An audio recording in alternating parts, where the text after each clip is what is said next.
Hello, I'm Isaac Hayes III, founder and CEO of Fanbase, and I'm here with a very important message. We are at a turning point in the Black community where we must have equity in the apps we use that scale to billions of dollars. But this time, we own the infrastructure, we own the culture, and we shape the future. And Fanbase is the future. Fanbase combines the free functionality of Instagram, TikTok, and YouTube into an all-in-one platform built for the evolution of social media and monetization. With over 1.4 million users, that's real proof that we are shifting the conversation of tech ownership and equity for creators. So right now, I want you to go to startengine.com/fanbase and invest today.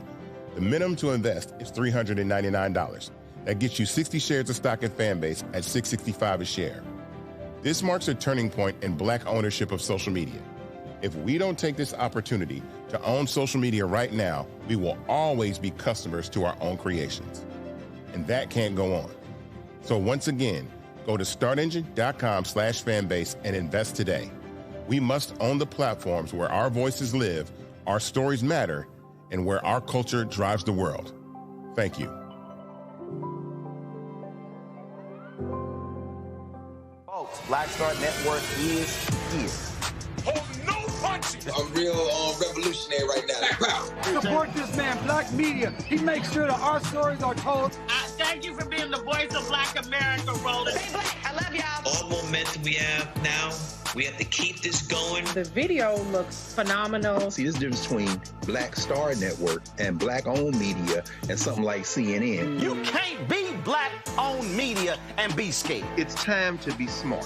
Bring your eyeballs home. You dig?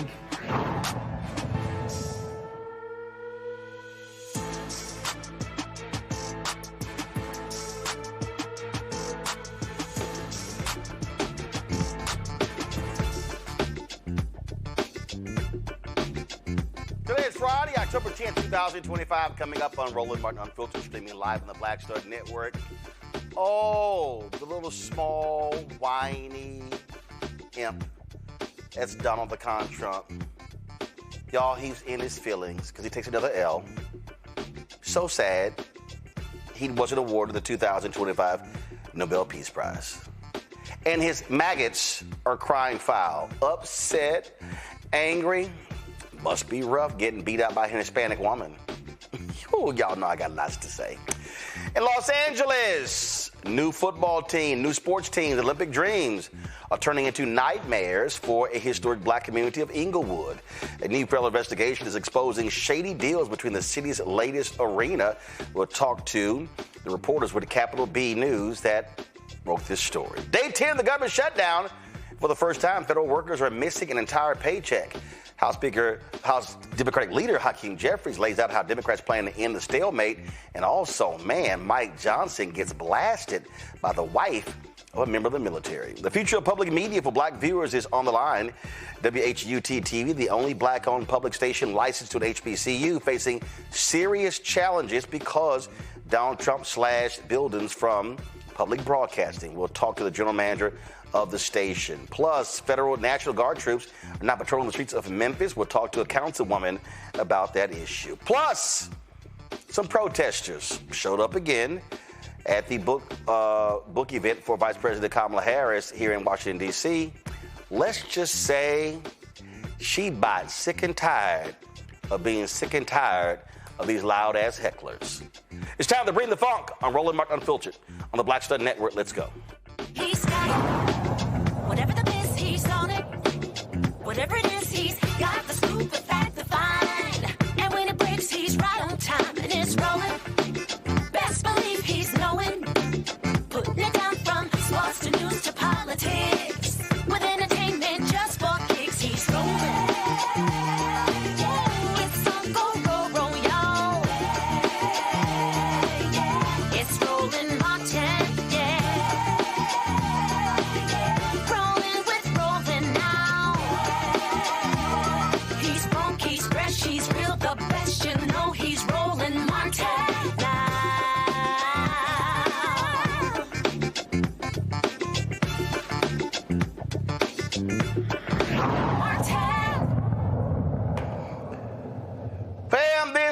morning, the Nobel folks announced the 2025 Nobel Peace Prize winner. And Donald Trump swore he was going to wake up to horns blaring, flowers being tossed around, praising him as the dear leader, as the one who is bringing world peace to everywhere on the planet. Nope, didn't happen. A Venezuelan opposition leader driven into hiding since a disputed election last year. She's the recipient of the 2025 Nobel Peace Prize. The Nobel Committee recognized Maria Corina Machado for keeping, quote, the flame of democracy burning amid a growing darkness. The committee secretary notified her by phone before the announcement. Check this out.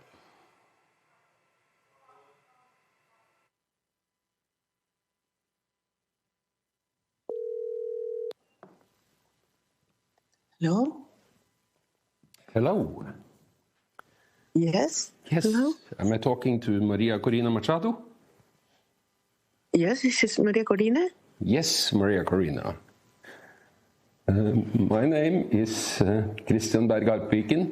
I am the secretary of the Norwegian Nobel Committee in Oslo. And I'm calling to inform you that in a few minutes, it shall be announced here at the Nobel Institute that you will be awarded the Nobel Peace Prize for 2025. Oh my God. So my warmest congratulations to you, Maria.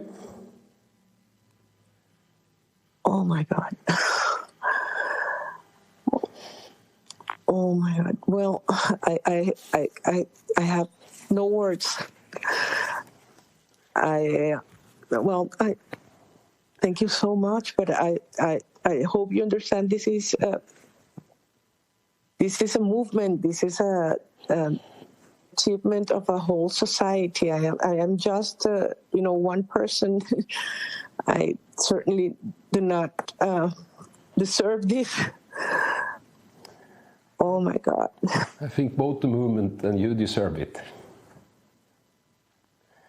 So I'm sure this comes as a surprise, and I'm sorry to have to wake you up in the middle of the night to convey this. We don't have much time. We actually are making the announcement just in a few minutes. But I want to quote just shortly from the text that will be announced shortly, where it is said that you are receiving the prize for, and here I quote directly from the announcement, for her tireless work promoting democratic rights for the people of Venezuela and for her struggle to achieve a just and peaceful transition from dictatorship to democracy. I'm honored, humbled. I am very grateful on behalf of the Venezuelan people. We're not there yet.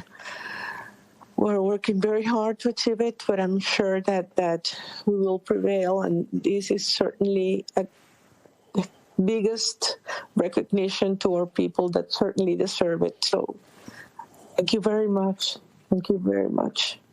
I'm very happy to hear your... That's what it sounds like when you do the work and you're not out there campaigning to receive it. Now, yesterday in the Oval Office, Donald Trump was asked about it. Now, y'all know for months he's been campaigning. In fact, he took credit for India and Pakistan coming to a truce and even put pressure on he got mad at the Indian Prime Minister because the Indian Prime Minister said, you didn't negotiate this, we did.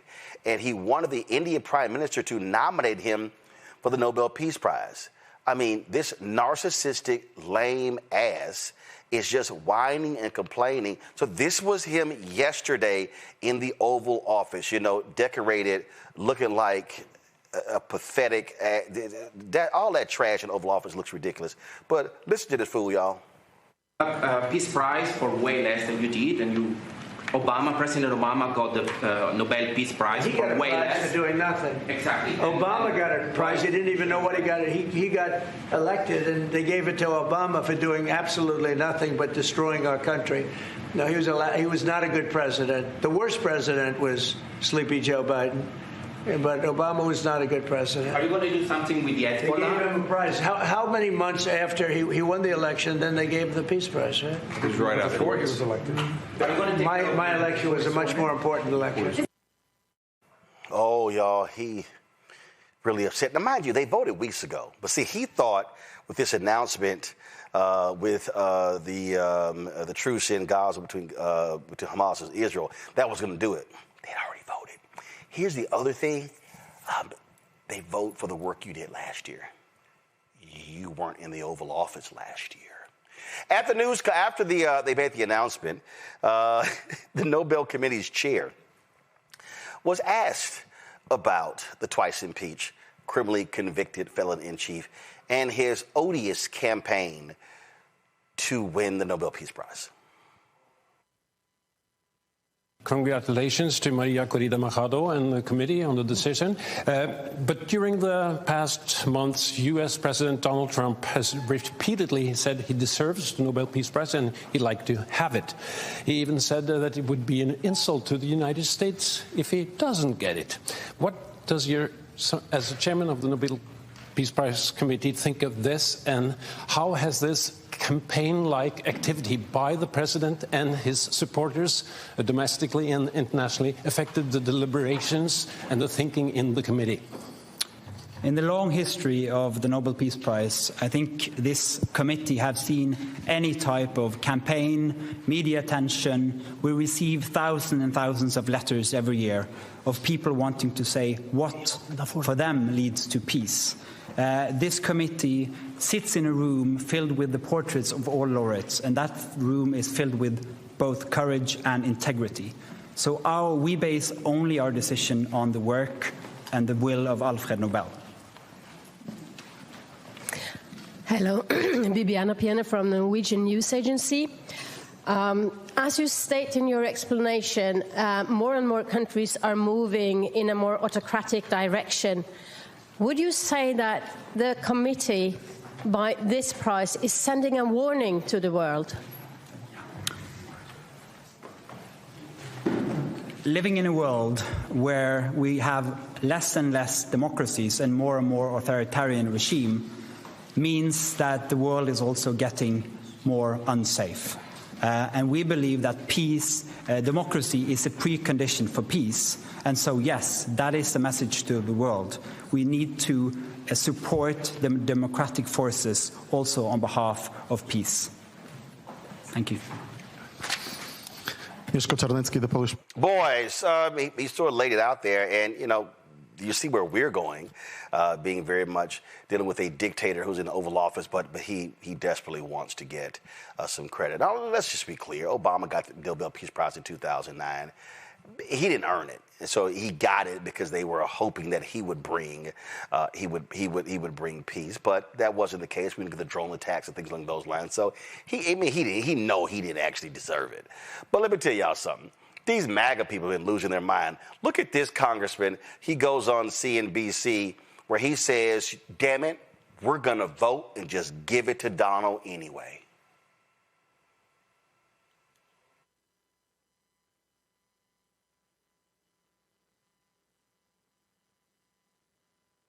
And Donald Trump has done that, and I applaud him for that. That's why he deserves the Nobel Peace Prize, and that's why I'm introducing a resolution for a sense of Congress today that will honor him with the Nobel Peace Prize. And if need be, we'll call for a discharge petition on that. I hope we can work with the Speaker, though, and get it on the floor for a vote.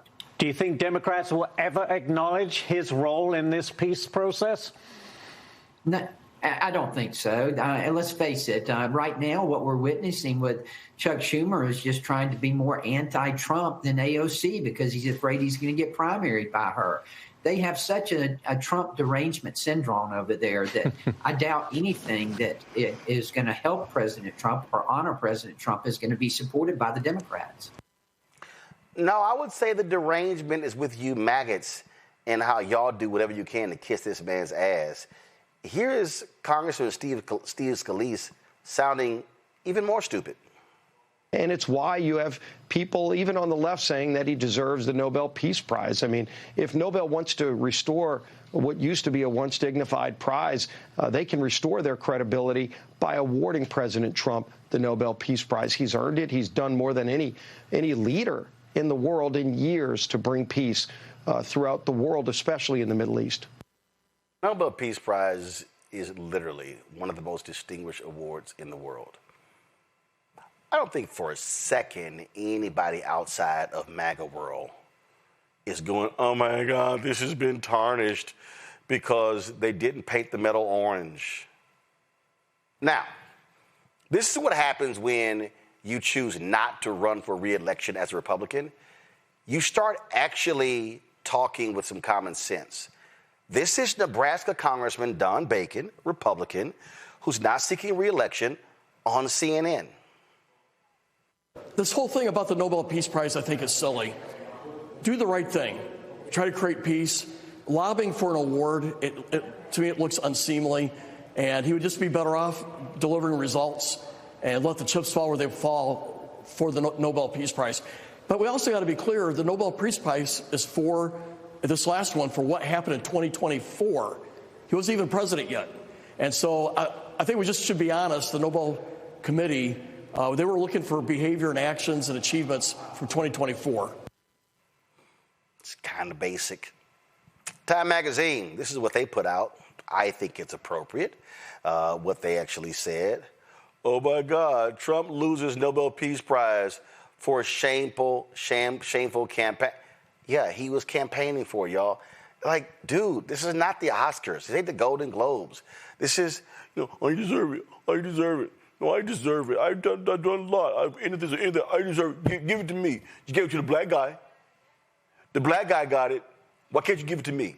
That's literally what this idiot sounded like, y'all. My panel, Matt Manning, civil rights attorney out of Corpus Christi, Candace Kelly, legal analyst, host of Not All Hood out of South Orange, New Jersey, Michael Imhotep, host of the African History Network show out of Detroit. And it's so, Jimmy Kimmel had put together this mashup, Candace, of all the times this fool was just campaigning and just, I deserve it. I mean, I don't want it, I don't need it, but I deserve it, and I should get it, but I don't want it, I don't need it. Dude, come on. It's all ego. It's narcissists. And these Republicans, such lapdogs. I mean, seriously, they kiss his ass more than Melania does. Middle of everything that's going on in this country and in this world, that he would have the time to actually lobby for this prize that doesn't really make a difference in a lot of things that are going on here on America's soil. I think the other thing is that, as we talked about, this is for last year's doings. If you look at Machado and everything that she's done and what she's done over the past decade and a half, at least from what I understand, and transforming Venezuela and making sure that the transition into a more democratic regime was possible, what she has done has been simply extraordinary. Being in hiding, giving speeches while she's been in hiding. All her allies have received death threats and have been a part of huge attacks. This is someone who won by 90% of the vote, and then they questioned that vote. Then she went ahead and supported the next person that went out and won, and they recounted the vote. I mean, these are things that you have to take yourself out of in order to empower the people, and that's really not something that President Donald Trump is known for. He's not known for empowering the people. He's known for taking power away from the people, and especially these days from the states, which is what he's recently been in court for.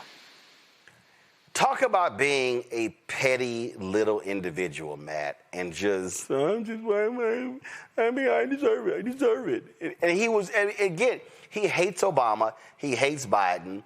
And what's crazy to me, all of these MAGA folks on social media, they were complaining about Obama's statement regarding the Israel-Hamas deal.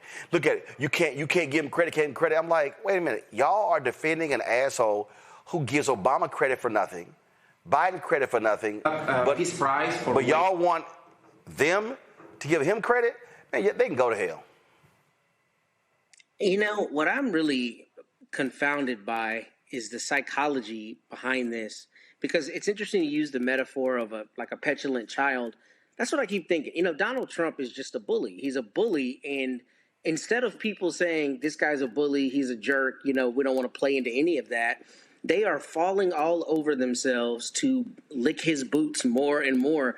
And, you know, if you want to say Trump's taking credit for something that's not substantiated by data, which they do every day all the time, okay, sure. But we're talking about the zenith of achievements in the world, the Nobel Peace Prize. You think you can lobby for it and just get it because you think you're him? I mean, that's absurd to me that anybody who's rational, even on the Republican side, would be advocating for this, because not only is it the timing of the achievements, meaning things that were done before he even retook office, this is not an award that you should lobby for, just like you're talking about with the entertainment awards that people lobby for. This is something that is given to an august body of people, even if you think some of those people, i.e. Mr. Obama, should never have won it in the past. It's a crazy idea to me that people are advocating for this. But I think this is the kind of psychosis, frankly, that we see with the maggots these days, who just are going to do whatever dear leader says. Whatever he says, they get in lockstep behind. But, I mean, this is the Nobel Peace Prize. The idea that you would think you get to just talk your way into it is really an absurd notion. And it's crazy that people are giving any country to that, because it's wild. I mean, why would you ever think that you're going to just say, I should get it because I'm dope, and they're going to give you the Nobel Peace Prize, and then your bootlickers are angry that you didn't get the Nobel Peace Prize? This doesn't make any sense to me. And I think Congressman Bacon's words that this were silly are the perfect terminology, because this is really asinine. You should be embarrassed that you're supporting this idiocy. And when you say angry, man, they are angry, Michael. They are losing their minds. Stephen Chung, his communications, he's posting tweets, all that sort of stuff. And I'm sitting there going, y'all okay? Y'all okay? I mean, they're absolutely losing it. I'm cracking up laughing. But you saw how she reacted to winning. She says, it's not about me, it's about the movement. When Dr. King won the Nobel Peace Prize, he gave the money to the movement. He accepted the Nobel Peace Prize on behalf of the movement. See, that's what real leaders do. But when you are arrogant, petulant, narcissist fools like Trump, well, this is what you get. Absolutely. And the maggots who are upset are going to continue to be upset as they lose their jobs, as they lose their farms, as they lose their outhouses, as they go without paychecks, as the price of vegetables keeps increasing, as they lose their health care because of the cuts to Medicaid, because of Donald Trump. So, no, he doesn't deserve the Nobel Peace Prize. First of all, with DOGE, Department of Government Efficiency, is estimated that 300,000 people worldwide have died because of USAID being shut down. Okay, so how could you on the one hand say you deserve the Nobel Peace Prize? Dr. King won it in 1964. How could you on the one hand say you deserve that, but you're not really promoting peace? Okay, you are exhibiting authoritarian behavior. That's the antithesis. That's the opposite of what the Nobel Peace Prize is for. So you can't claim you deserve the Nobel Peace Prize, but you incited a January 6th insurrection. All right. So no, he doesn't. No, he doesn't deserve that. So the maggots are going to continue to be upset, and because of what's happening to them, because of Donald Trump, they should be upset. I don't care if he's upset, because I don't give a shit about him. And I just think it's hilarious to watch their meltdown, because they just can't handle the reality of what went on here. And it's just, like, what do we do? Dear leader didn't win. Oh, my God, what do we do? And I'm telling you, I have been laughing, and I'm King Petty. Candace, all day, I've been commenting, and I'm sitting there going like, L, suck it. You lost. I've been saying everything, because that's what they are. They're losers. Exactly. Yes. I was looking at some headlines, and it said that she spoke to the president, spoke to Donald Trump, and she said that she supported him, that he supported her, and she dedicated the award to him for his decisive support. Now, whether or not that's true. No. What she did was she released a statement where she's called upon Trump, the United States, Latin America, and other countries to continue the fight. Yeah, but they're making it sound like, oh my God, she was praising him night and day. But now here's the thing. I'm going to look to it further. We know how the news cycle works. But let's say she did do that. That would show her grace. Do you understand what I'm saying? Right. That would show the person that she is, the reason why she got the award. This is someone that if she did do that, or whether it was made up or contextually we're out of context, it shows her grace and it shows the type of person that she is to get an award like this, because that's not something that Donald Trump would do. No, because we know he ain't got no grace. Because if it was him, it was, I did it, I won. That would be him and his idiot followers. So yes, I think it's a glorious day that the Nobel Peace Prize remains gold and not orange. Got to go to a break. When we come back, folks, we're going to talk about black folks in Inglewood, California, not happy at all with all of this sports development, saying they're getting squeezed out, being gentrified, and they say the city leaders sold them out. We'll discuss that next. Roland Martin Unfiltered on the Black Star Network. The original No Kings protest was 250 years ago. Americans decided they didn't want to live under the rule of King George III. They declared their independence and fought a bloody war for democracy. We've had 2.5 centuries of democracy since then. Often challenging, sometimes messy, always essential. And we fought in 2 world wars to preserve it. Now we have a would-be king who wants to take it away. King Donald I. Fuck that. We're rising up again this time, non-violently, raising our voices to declare no kings. I'm Robert De Niro, asking you to stand up and be counted in the nationwide No Kings protest on October 18th. Visit nokings.org to find, volunteer, or host a protest near you. We're all in this together, indivisible, with liberty and justice for all. Next on The Black Table with me, Craig Carr.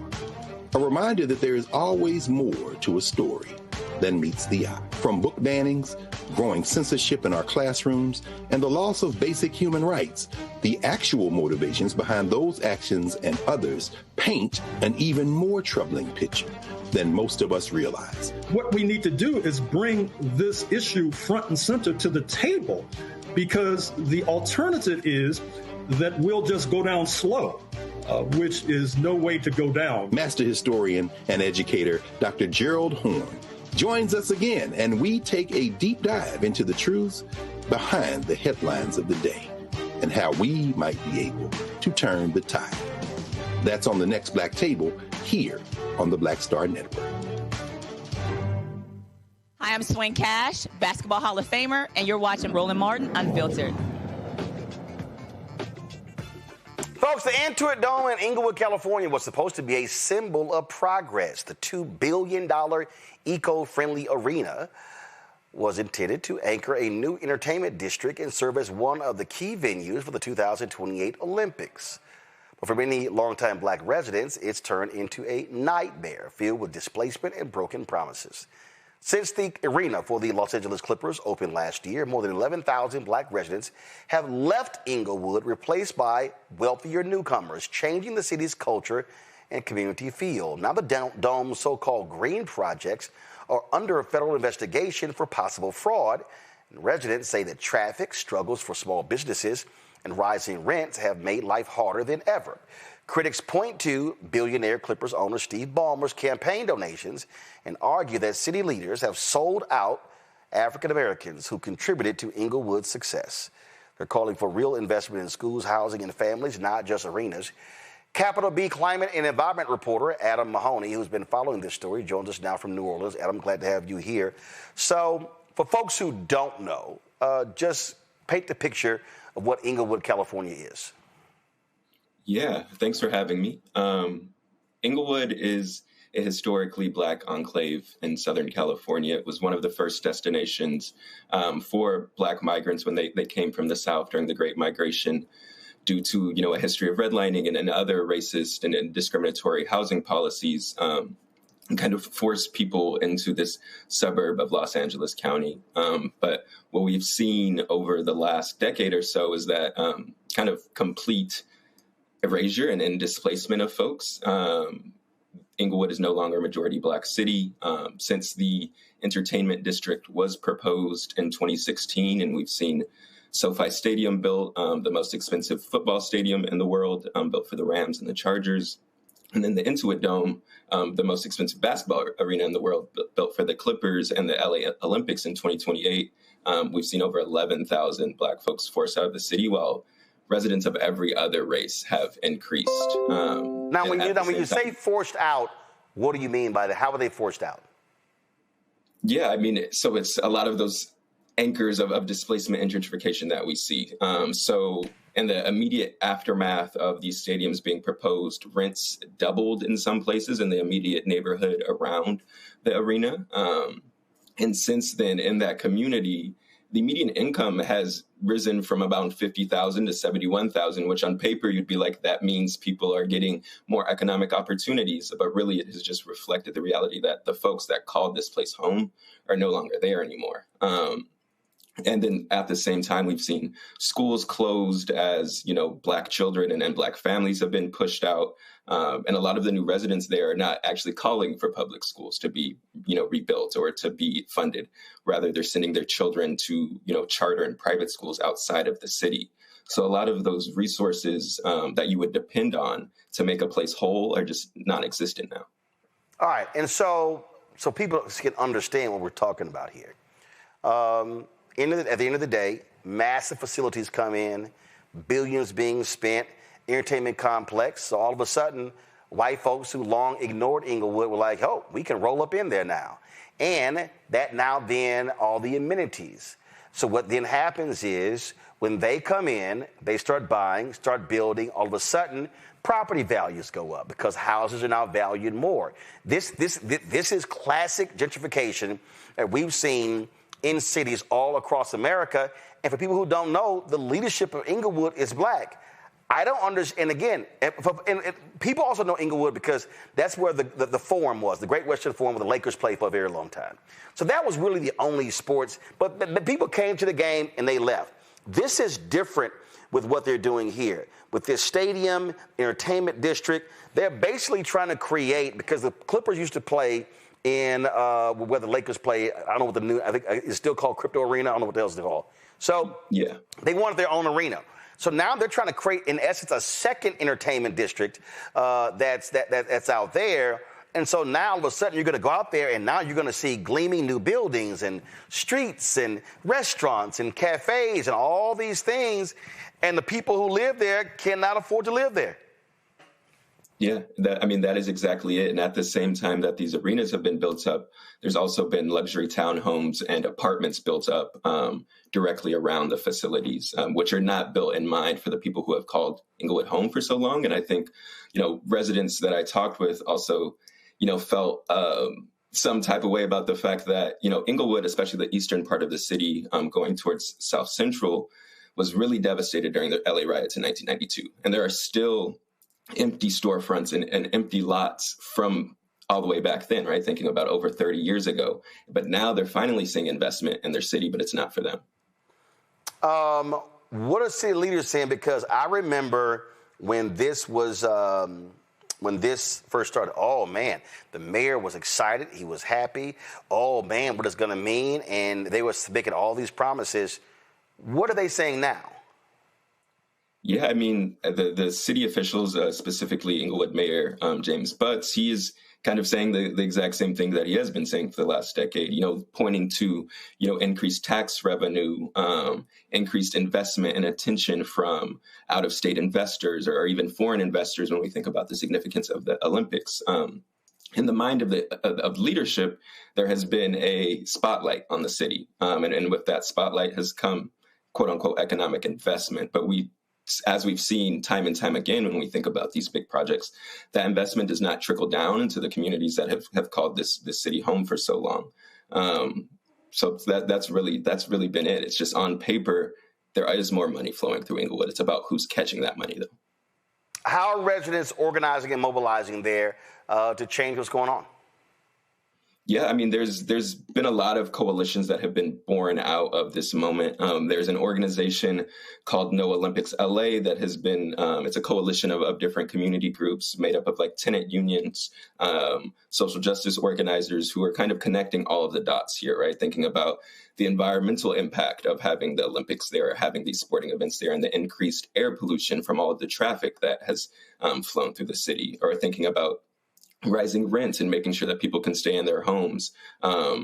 These organizations are at the really local neighborhood level, trying to get folks involved and advocating for themselves, but also making sure, to put their best foot forward when we think about electoral politics, and making all of these different intersections to make sure that the Black and brown folks that have called this place home for so long can stay there. Questions from my panel. Michael, you first.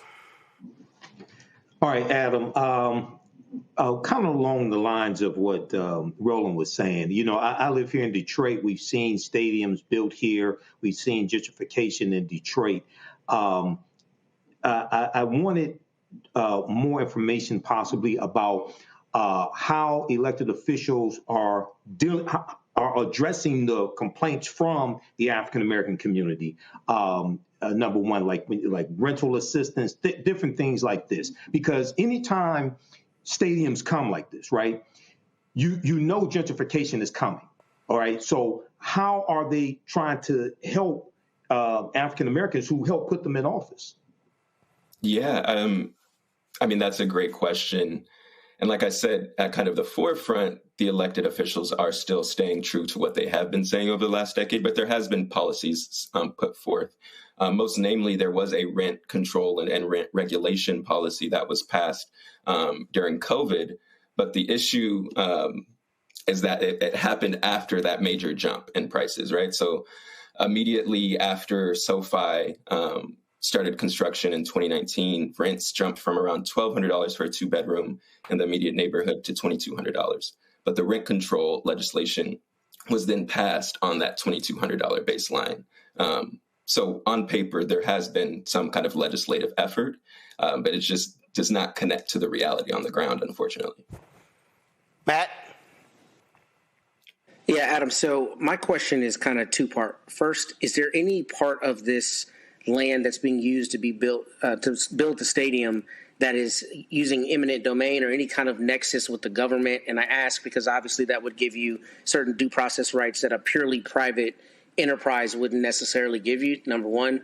And number two, have the LA Clippers or any entity involved in building this stadium done any kind of efforts where they've gone out and tried to either, basically buy people off, give them money, infuse money into the program? And I don't want to make my question too long, but I ask that because I live in Corpus Christi.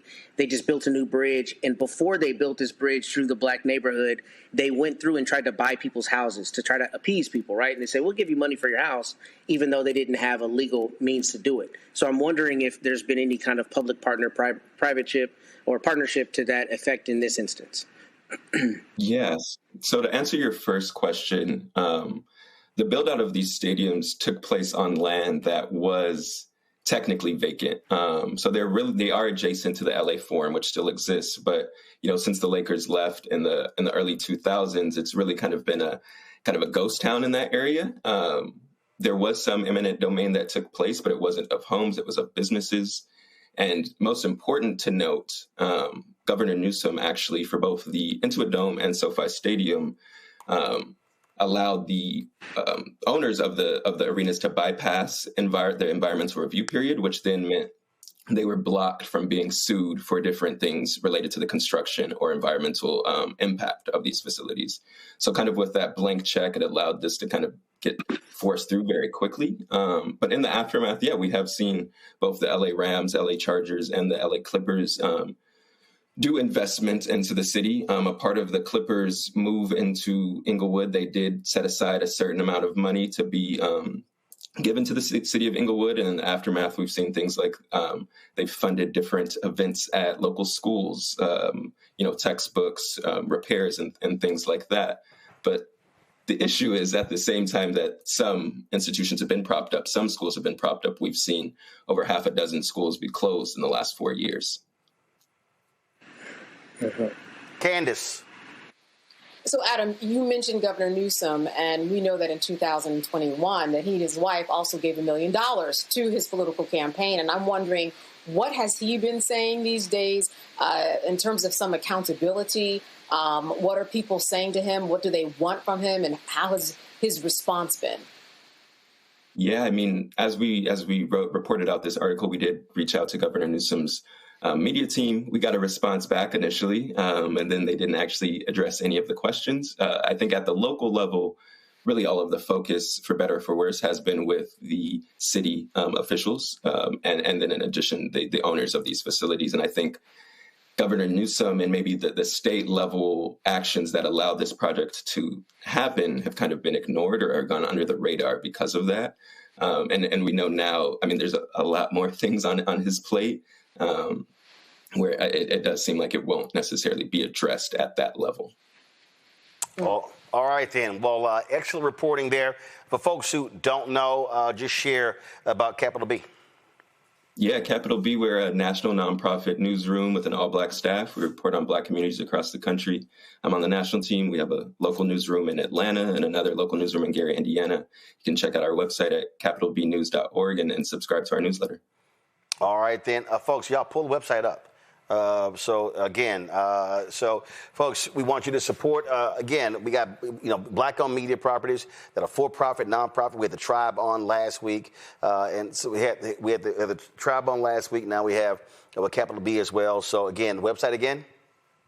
capitalbnews.org. capitalbnews.org. All right, then. Adam, we appreciate it. Thanks a lot.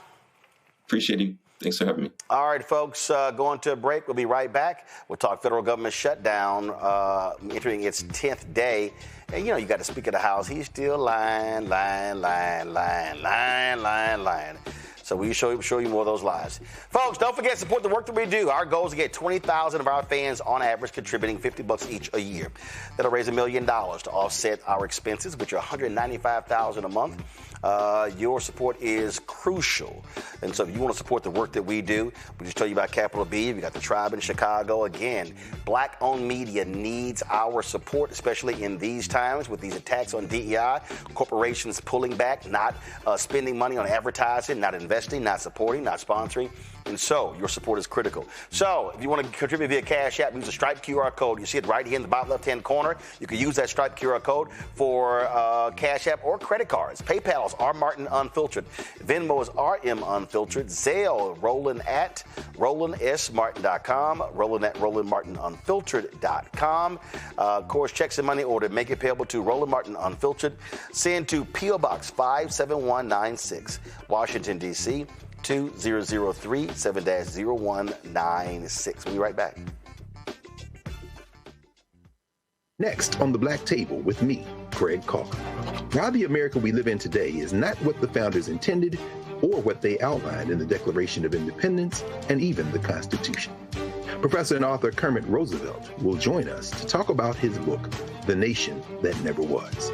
How history was misinterpreted, the intent and realities of America's beginnings, and missed a much better story in the process. So if you have to pick some group to marginalize, I think it should be the people who are against equality. That's next on The Black Table, right here on the Black Star Network.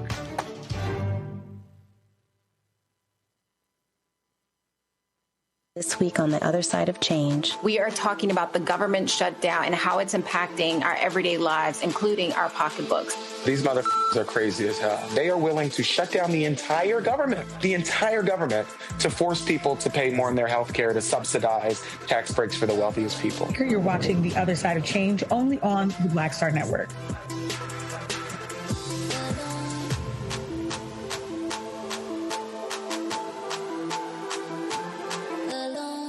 Hello, I'm Isaac Hayes III, founder and CEO of Fanbase, and I'm here with a very important message. We are at a turning point in the Black community where we must have equity in the apps we use that scale to billions of dollars. But this time, we own the infrastructure, we own the culture, and we shape the future. And Fanbase is the future. Fanbase combines the free functionality of Instagram, TikTok, and YouTube into an all-in-one platform built for the evolution of social media and monetization. With over 1.4 million users, that's real proof that we are shifting the conversation of tech ownership and equity for creators. So right now, I want you to go to startengine.com/fanbase and invest today. The minimum to invest is $399. That gets you 60 shares of stock in Fanbase at $665 a share. This marks a turning point in Black ownership of social media. If we don't take this opportunity to own social media right now, we will always be customers to our own creations. And that can't go on. So once again, go to startengine.com/fanbase and invest today. We must own the platforms where our voices live, our stories matter, and where our culture drives the world. Thank you.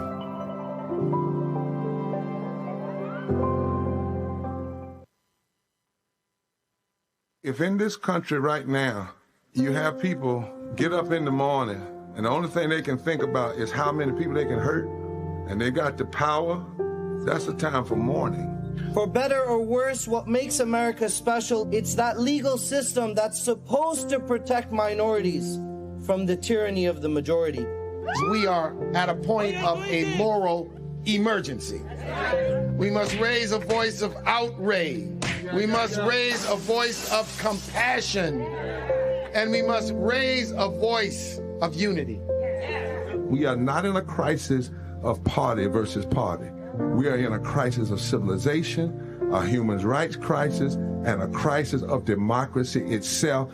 And guess what? You've been chosen to make sure that those that would destroy, those that would hate, don't have the final say, and they don't ultimately win. Michael McMillan, President and CEO of the Urban League of Metropolitan St. Louis, and you are watching Roland Martin Unfiltered.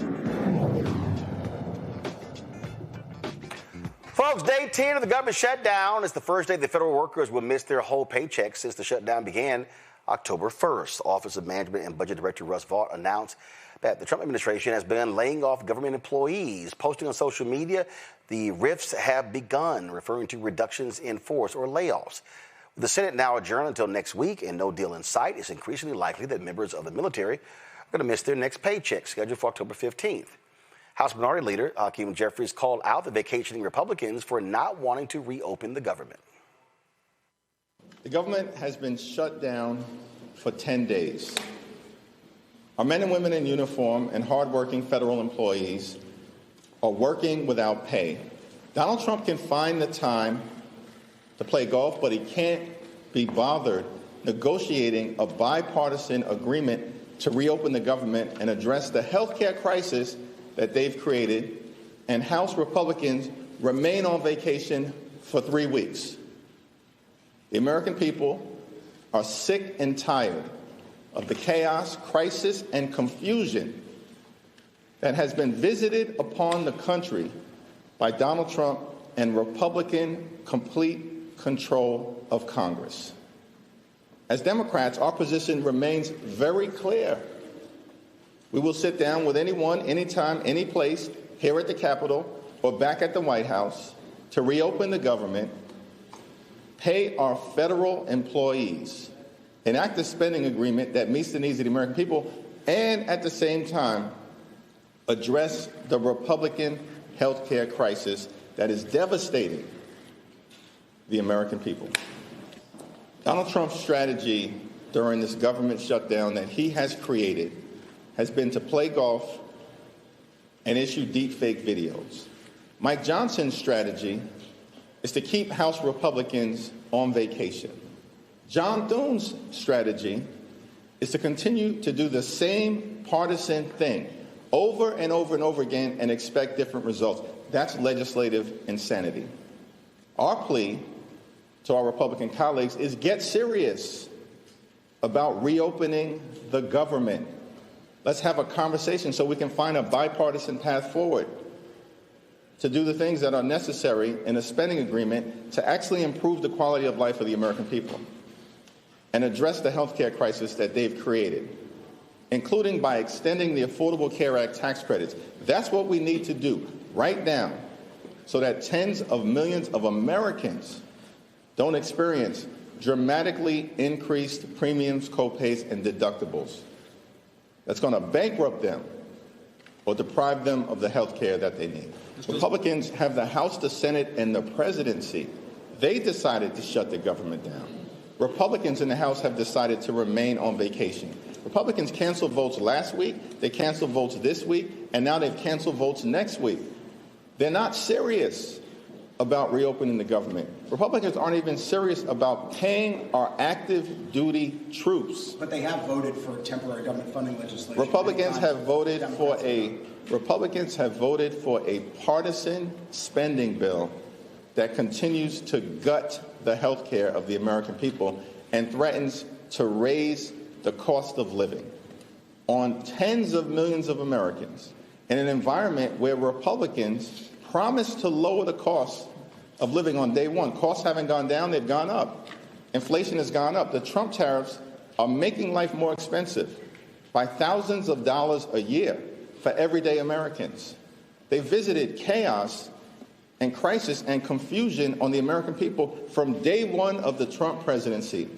And now they've decided that they'd rather shut the government down than fix our broken health care system. Now, check this out, y'all. Y'all got those bites ready?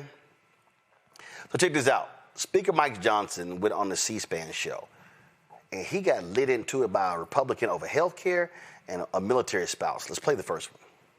On the Republican line, Fort Belvoir, Virginia. Samantha, you're on with Speaker Johnson. Hi, Mr. Johnson. So my question or comments are related to what you said yesterday about not being open to pass any legislation to ensure that military gets paid. I'm sure you can tell by my voice I'm very shaky. Just want you to hear a little bit about my family. I have two medically fragile children. I have a husband who actively serves this country. He suffers from PTSD from his 2 tours in Afghanistan. If we see a lapse in pay come the 15th, my children do not get the medication that's needed for them to live their life because we live paycheck to paycheck. I heard you earlier say that you side with President Trump on anything that he says. Well, I just read an article this morning that said he absolutely wholeheartedly believes that there needs to be legislation put in so that we do not miss a paycheck. You have the power to do that. And as a Republican, I'm very disappointed in my party, and I'm very disappointed in you because you do have the power to call the House back. You did that, or you refused to do that just for a show. I am begging you to pass this legislation. My kids could die. We don't have the credit because of the medical bills that I have to pay regularly. You could stop this, and you could be the one that could say military is getting paid. And I think that it is awful, and the audacity of someone who makes 6 figures a year to do this to military families is insane. Republican line, Fort Belvoir, Virginia. Samantha, you're on with Speaker Johnson. Hi, Mr. Johnson. I'll turn it back over to the leader. We take some questions, but we've heard, and many of you have reported already, this Hate America rally that they have coming up for October 18th. The Antifa crowd. All right, wrong clip. I'm going to set that up a little bit later. So there were a couple of clips there. Republicans were calling the C-SPAN complaining about what Johnson could do. And, of course, he said looking like a bump on the log. That's what he does. That's how he operates, Matt. And he keeps wanting to say, well, you can't call Democrats. He's afraid to seat the woman from Arizona because she's going to be the 218th vote of Epstein. The reason he's keeping them out, this is all about Jeffrey Epstein. They do not want those Jeffrey Epstein files released. Yeah, I mean, that's true. And I don't know if that's all that it's about, but I do know that when I watch this kind of stuff, it just incenses me more than I can even imagine I can explain, because Congress continues to get paid during the shutdown. You know what I did last week? I called one of my best friends from college, one of my brothers who lives in D.C., and I don't know how he's going to make his mortgage. He doesn't know when he's going to be getting paid. Like, these are real people's lives. I have clients whose cases have been placed on perpetual stays because the prosecutor doesn't know if she's going to be able to check her email while the government is shut down.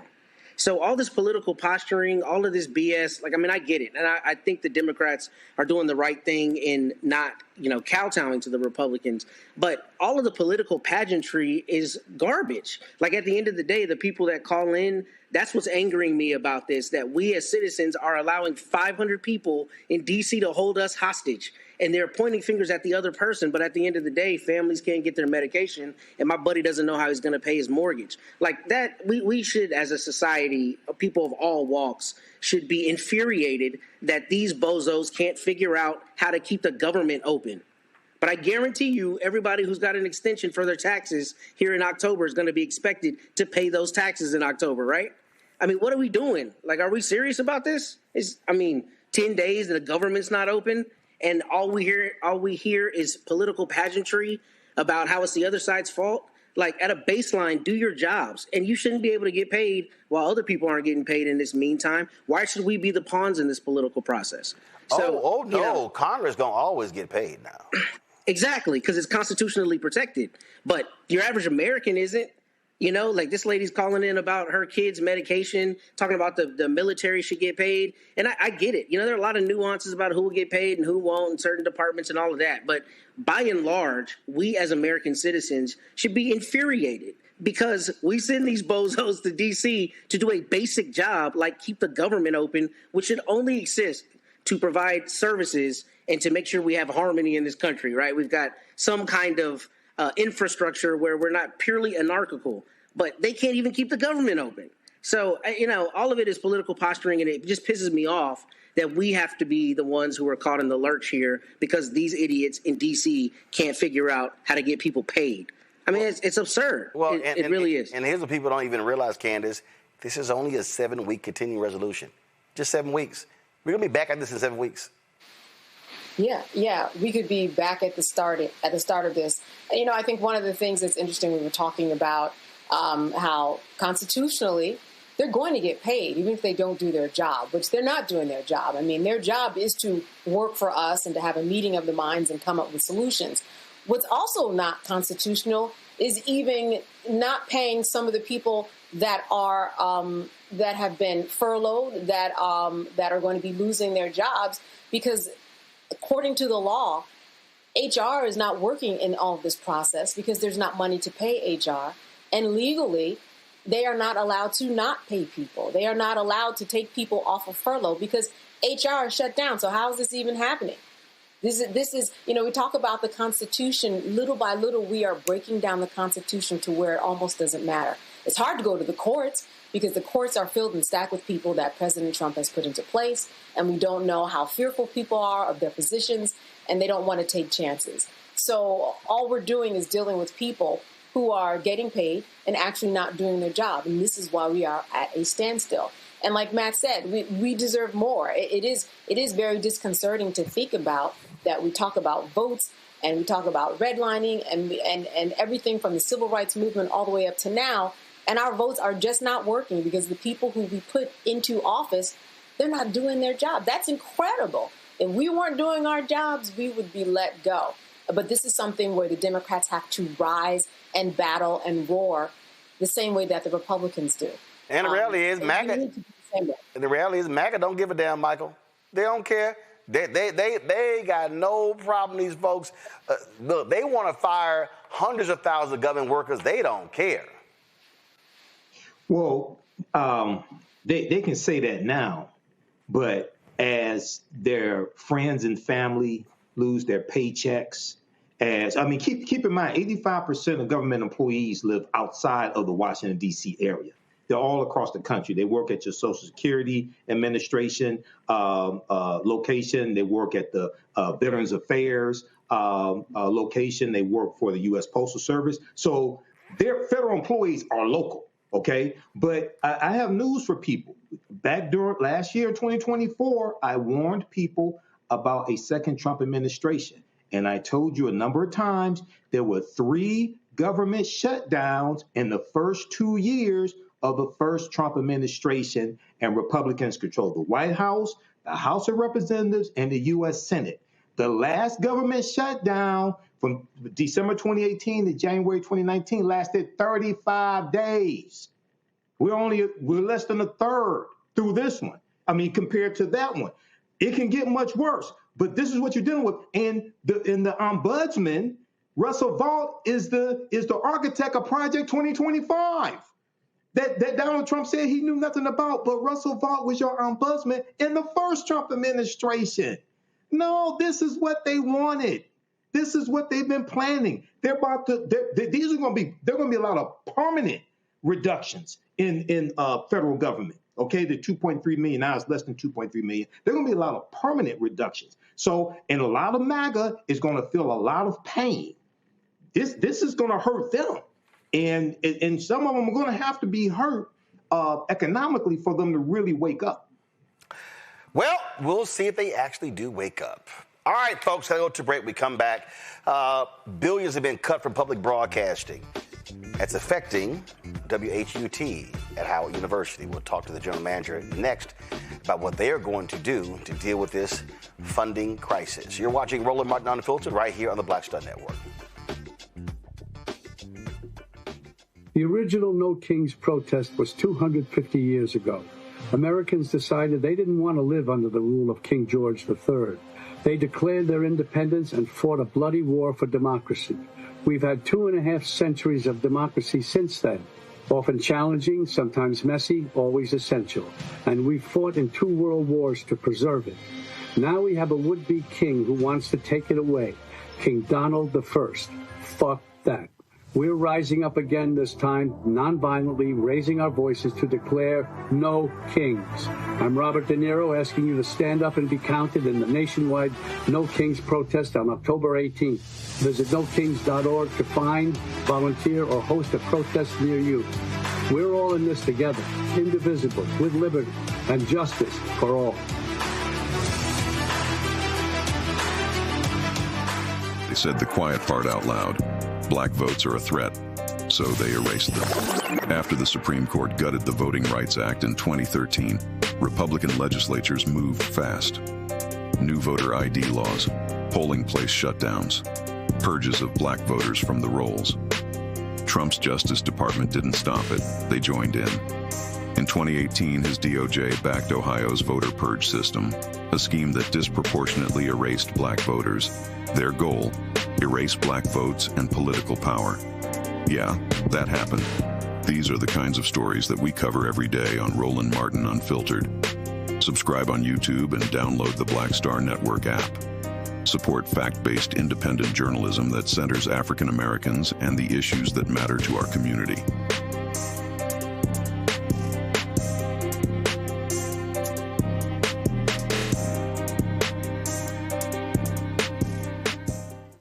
Week on A Balanced Life with Dr. Jackie. How do you get a grip in business?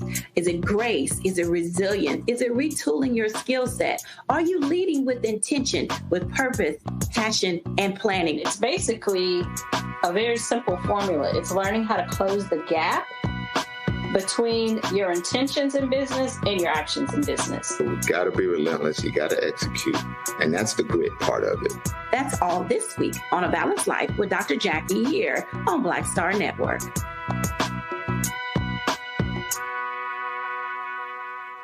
What's up? It's the MCEO Talib Kweli. You are checking out Roland Martin Unfiltered. Hold on.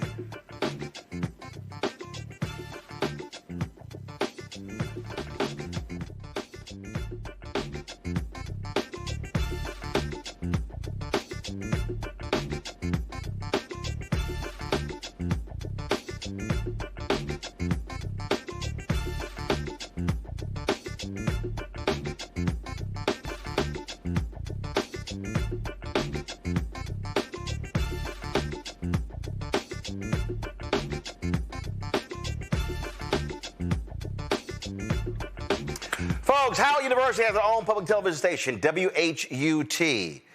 Unfortunately, they have been impacted by these federal budget cuts. You know, Donald Trump and Republicans targeting public broadcasting, cutting billions from the Corporation of Public Broadcasting as well as NPR.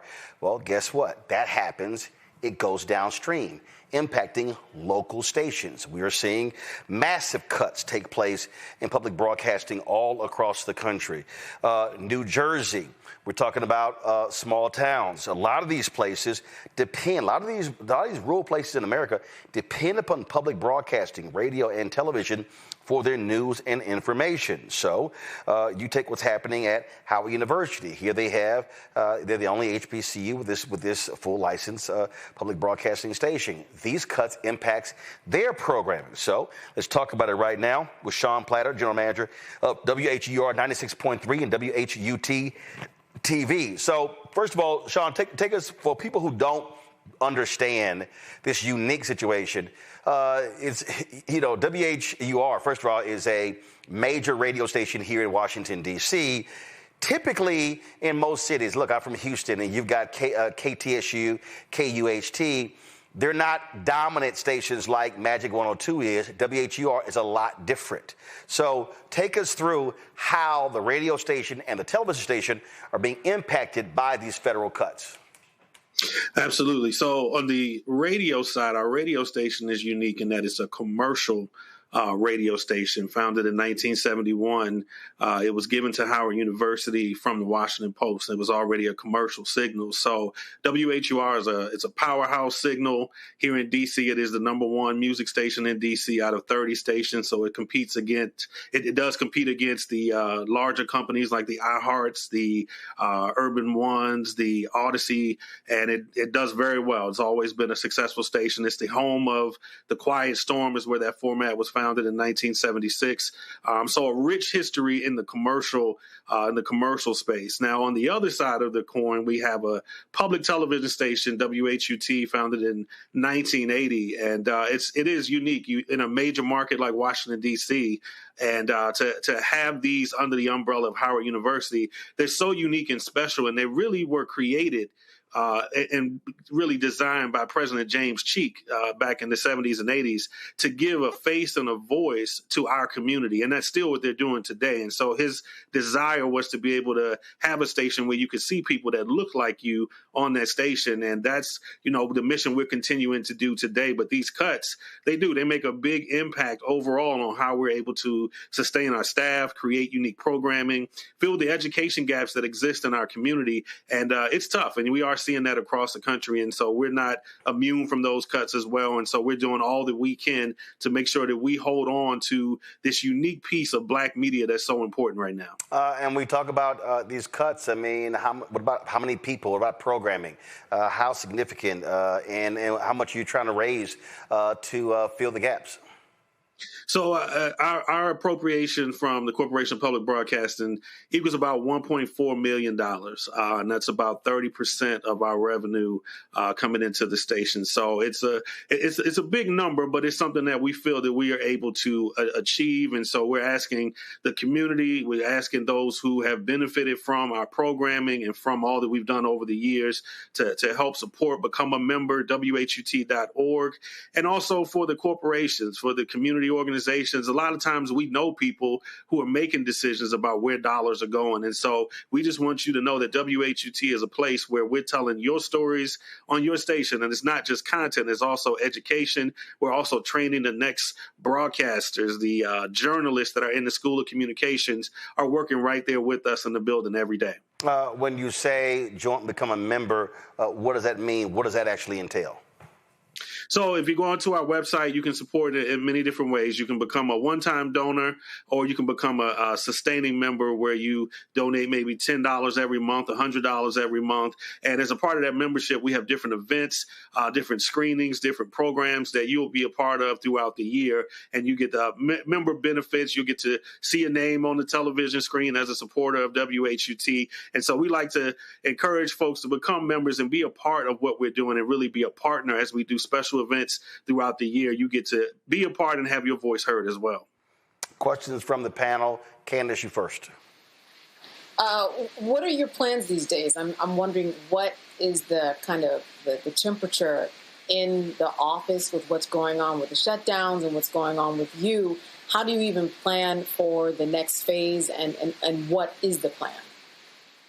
Yeah, great question. And it's almost a double whammy being in D.C. You have the shutdown and so many government workers who make up our membership. And so, you do have calls from people saying, hey, I need to make tough decisions and I can't support this month. And so you have, cuts on both sides and people trying to figure out what to do. But I'll say our staff is committed like never before. We understand the mission of why we're so important. And so they have rolled up their sleeves. It's like we're tuning out the noise and we're really focused on making sure that we're doing great content and really making an impact. Our goal is to make an impact. If WHUT goes away, you're going to feel it because you're going to see the holes of what we've been doing. And so we're making sure that, we're maximizing the content that we're creating. We just won 2 Emmys a few months ago. It's the first time in almost 20 plus years. So some dynamic content coming out of there. And also the work that we're doing in the school system. We hear from our partners. We hear from those PBS kids, young and old, who are supporting, and want to make sure that that content continues so that their kids can grow up and know those lessons that come with the PBS Kids content that we deliver every day. Matt? So maybe I missed you saying something to this effect, but I'm a Howard man, and I remember WHUR and all the friends of mine I had in School of C who went through, through there. So my question is, does the larger Howard campus, or I guess the Howard appropriation, does it have any kind of contingency plan for this? Because I know the money that's lost is from CPB, but obviously this is one of Howard's jewels. We have many, as you know. And I'd be interested in seeing if there's any contingency plan to cover this. How is the administration addressing that? Yeah, the administration has been awesome, and I want to give a special shout out to VP Lydia Sermons and our interim president, Dr. Wayne Frederick. They have done an outstanding job of supporting WHUT, and a lot of the funding that we get does come from the university and also from membership support. And this is another piece of funding that came from Corporation of Public Broadcasting. And again, the university's done an outstanding job helping with our facilities, making sure that they're up to date. And so I think it's just on us to not put a full burden on the university to be able to fund these things. I think these are dollars that we can go out and find. And again, these are successful entities in a major market. They should have the support of corporations and other organizations. So we're just making sure that we get out and let people know that we're here and we're doing great work and we need your support. Michael? Sean, can you talk about the WHUT passport and how it gives access to a on-demand library, and what are some of the type of offerings that you have in that on-demand library that people may across the country be interested in? Sure. So Passport is the PBS version of Netflix, if you will. It's an on-demand app that you're able to access on your digital platforms, on your TV. And so you can get any of your PBS content. If you like the national PBS content that's rolling out, you can get that. You can get local shows from WHUT. Right now, we just PBS produced a very special piece, Brother Roland, on our fraternity brother, Thurgood Marshall. And it's an incredible piece that's on Passport right now, as well as many of the documentaries that we love to see done on many different topics. And again, PBS Kids content is there. So anything that we produce, we're in a place where we're beyond just watch tonight at 7.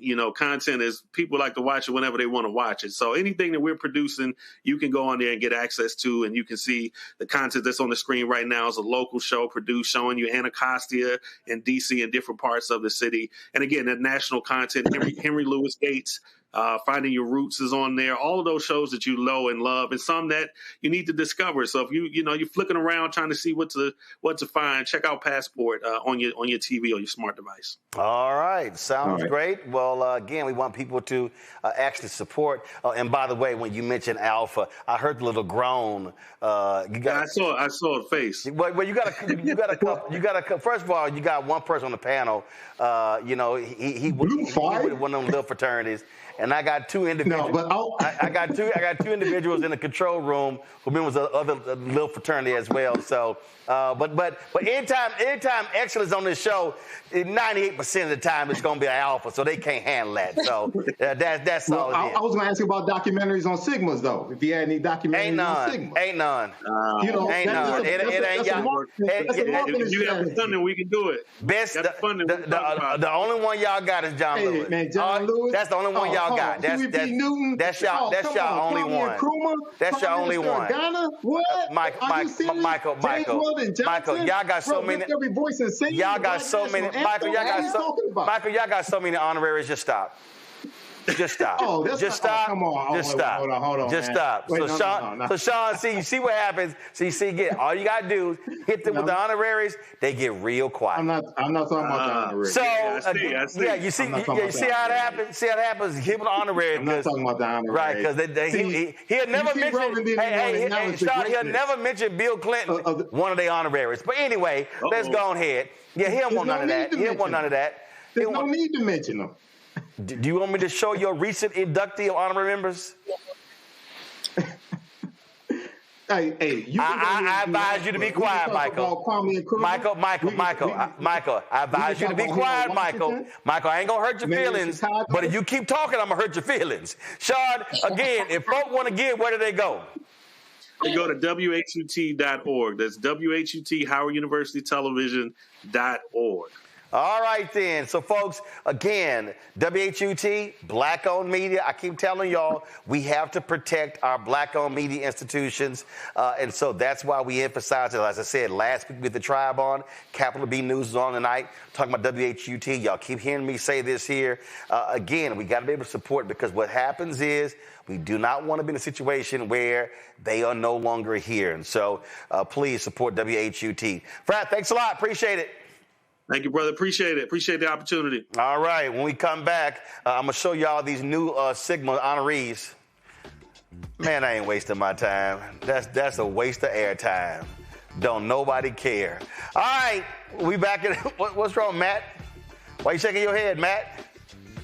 Because you were just so consistently petty. I don't understand it. Yeah, I know. I don't understand how somebody's petty as you are. Oh, I know. And trust me, I got something for you later on in the show, too. We'll be right back. Don't do it. Don't do it. I'm going to be off. We'll be right back. Next, Get Wealthy with me, Deborah Owens, America's Wealth Coach. We talk about the principles of mindset, strategy, and execution. This week, we're adding a fourth, faith.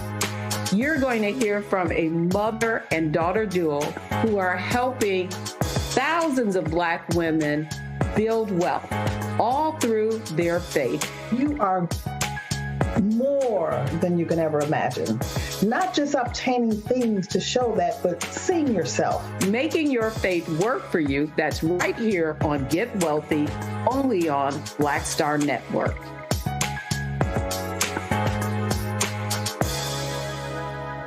This week on The Other Side of Change, we are talking about the government shutdown and how it's impacting our everyday lives, including our pocketbooks. These motherfuckers are crazy as hell. They are willing to shut down the entire government, to force people to pay more in their health care, to subsidize tax breaks for the wealthiest people. Here you're watching The Other Side of Change, only on the Black Star Network.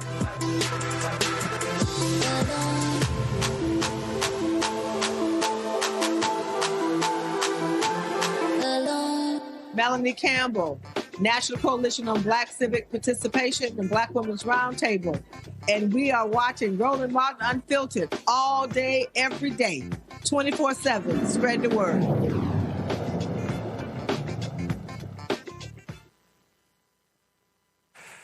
Yeah, these little Sigmas still chirping ain't about, but, you know, that's one of the few under 55 I've ever met. So, you know, that's how it is. Anyway, speaking of folks who can't stop running their mouths, these Gaza protesters, last night, Vice President Kamala Harris was speaking at the Warner Theater, and here they are. She trying to sit here and be on stage, and they got to show their ass. Okay, so here we go. Watch this.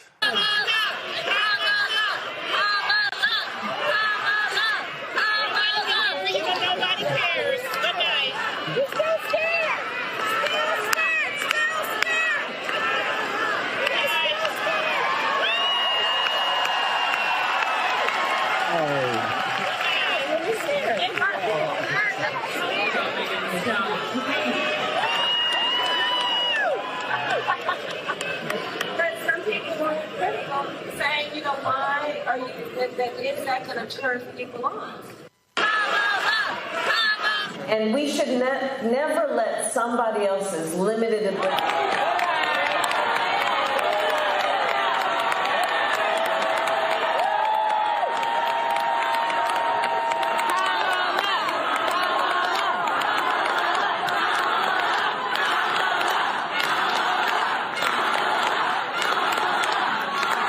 See who we are, limit who we think and know we are.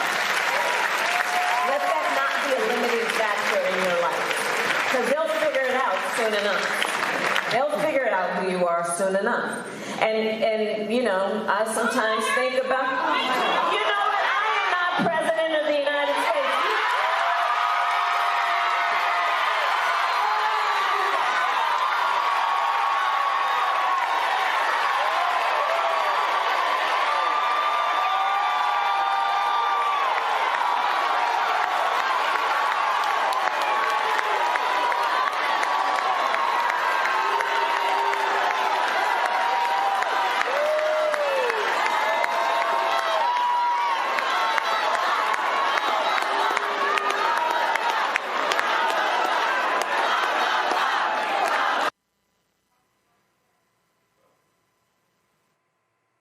Candace, I got a feeling, if you play it again, turn the audio down, that was like the VP like, I'm sick of this bullshit. Like if you read her body language, come on, play it again. We'll talk, so you audio down, audio down, audio down, audio down. Candace, look at, Candace, this is her body language. When she stands up and points, Candace, it was like, you know what, I'm sick and tired of y'all asses, okay? Y'all getting on my damn nerves.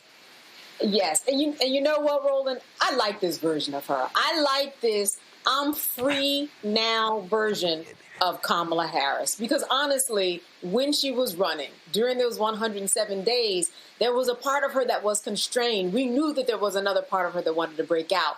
And in this book and on this tour, she's able to do it. We have seen that look from women. We have seen that stance, that scowl after, and we know exactly what it means. I'm sick and tired. She jumped out that seat. She jumped out that seat. She stepped, pointed her finger. She's like, I'm sick of y'all asses. This is some bullshit. Interrupted me again at my damn book signing. Look at her, see? She like, all right, listen, see, all right, I'm going to let y'all asses talk. Y'all getting on my nerves, this bullshit. See, I'm trying to be nice. I'm trying to answer the question. I'm trying to be cool. But no, y'all keep pressing me. See, y'all going to make all that Oakland, that Bay Area, y'all going to make that too short just come out in this damn, in the theater. I'm trying to be, see, she turned to the person. Finally, she's like, look, enough of this shit. Look at this. I ain't the damn president. Go talk to his ass. That's right. That's right. And listen, at the end of the day, you know, when she gets like that and when women get like that and have that look, you know, you are the one that's going to be embarrassed on the other side. They were trying to embarrass her. That wasn't going to happen. That's not going to happen to her on this book tour or any further. I knew when she said that going for Joe Biden was a reckless decision, but she also blamed herself for supporting that. I was like, that's the Kamala that we need to see. That's the Kamala that we need to see to help make some change. I loved it. Every bit of it. I mean, Matt, she jumped up, Matt, and responded. Come on, Matt. She jumped up. Can we see Matt? Appreciate it. She jumped up and responded. She was looking like Sarkeesian in the locker room after the losing last week to Florida. Let me tell you something. One of your staff members, to be unnamed, texted me and said that to be an alpha, you got to be petty. It's a conditioned precedent. So, you know what I'm saying? I want you to know. We know you petty. Your people know you petty. I'm unbothered. You have to bring Sarkeesian into I'm unbothered. In any event. No, I'm just making an analogy. Now, don't miss me with the BS analogy. You was being petty, because that's what you are. But let me go ahead and make my point, or you want to yell me down like normal. You did hear from me. You did hear from me last Saturday. I'm at a dinner. Okay. I was. I was at a dinner. I really was. Okay. And I was mad when I saw your text come through. That's not the point. In any event, I like that she stood up to these hecklers, but I do also think that there's a real conversation that should be had about kind of how long or enduring your I don't want to say your duty is to the people that you serve, but when you're the vice president of the United States, I mean, I think it's just expected that there are going to be people who always take umbrage with what you did while you were in office. Now, she's not currently in office, and we can have arguments about the most appropriate time and place to do that, but this doesn't surprise me.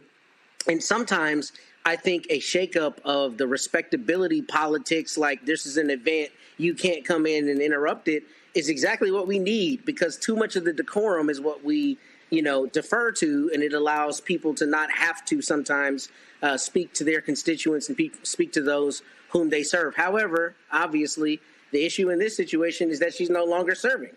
So this is a book tour. I don't think she has to allow people to shout her down at her book tour. And, I think it's good that she told them to kick rocks. I mean, but I think there is a question about discourse, about how long that should continue. Hey, Michael, I think she's going to hit somebody with a go to hell pretty soon. She's going to slap the shit out of somebody. That's what's going to happen, okay? And these little protesters, I want to know who's financing them, who's funding them. But what they don't seem to understand is the vice president doesn't set policy. J.D. Vance don't set policy. Mike Pence didn't set policy. Dan Quayle didn't set policy. So you get mad at the vice president, but if you go back to March of 2024, when she was in Selma, Alabama, when they were commemorating Bloody Sunday, she talked about the deal that was on the table for a ceasefire. And if you listen to her tone during the campaign in regards to the Palestinians, it was a much more sympathetic tone than coming from Joe Biden. And she also wrote about that in her book as well. But Netanyahu wanted Trump back in office because he knew Trump would allow him to do whatever he wanted to do. Of course he did. And these same protesters don't want to talk about the ceasefire that Biden-Trump negotiated. But they also don't show up at J.D. Vance events. Well, they don't show up to Donald Trump events. Donald Trump periodically has rallies and speaking things like that. They don't go in those and act a fool. And there's rapid famine in Palestine right now. In the Gaza Strip. Rapid famine. Well, now that we have this ceasefire, hostages being exchanged, let's see what happens after this and who they start shouting down. We'll see. All right, y'all, got to go to a break. We come back. National Guard troops on the streets now in Memphis. We'll talk to the city councilwoman next about that. Don't forget to support the work that we do. Join our Bring the Funk fan club. Your dollars are critically important for the work that we do. Our goal is raise $1 million between now and the end of the year. And so if you want to support us via Cash App, use the Stripe QR code. You see it bottom left-hand corner. Use the QR code for credit cards as well. PayPal's R Martin Unfiltered. Venmo's are Unfiltered. Zelle, Roland at RolandSMartin.com. Roland at RolandMartinUnfiltered.com. Of course, checks and money order. Make it payable to Roland Martin Unfiltered, P.O. Box 57196, Washington, D.C. 2003 7-0196. Back in a moment. Next on The Black Table with me, Craig Carr. Why the America we live in today is not what the founders intended or what they outlined in the Declaration of Independence and even the Constitution. Professor and author Kermit Roosevelt will join us to talk about his book, The Nation That Never Was. How history was misinterpreted, the intent and realities of America's beginnings, and missed a much better story in the process. So if you have to pick some group to marginalize, I think it should be the people who are against equality. That's next on The Black Table, right here on the Black Star Network.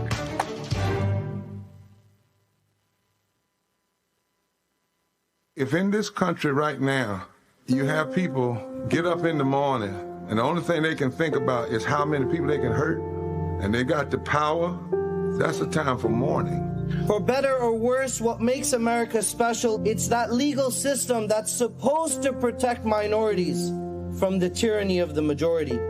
We are at a point of a moral emergency.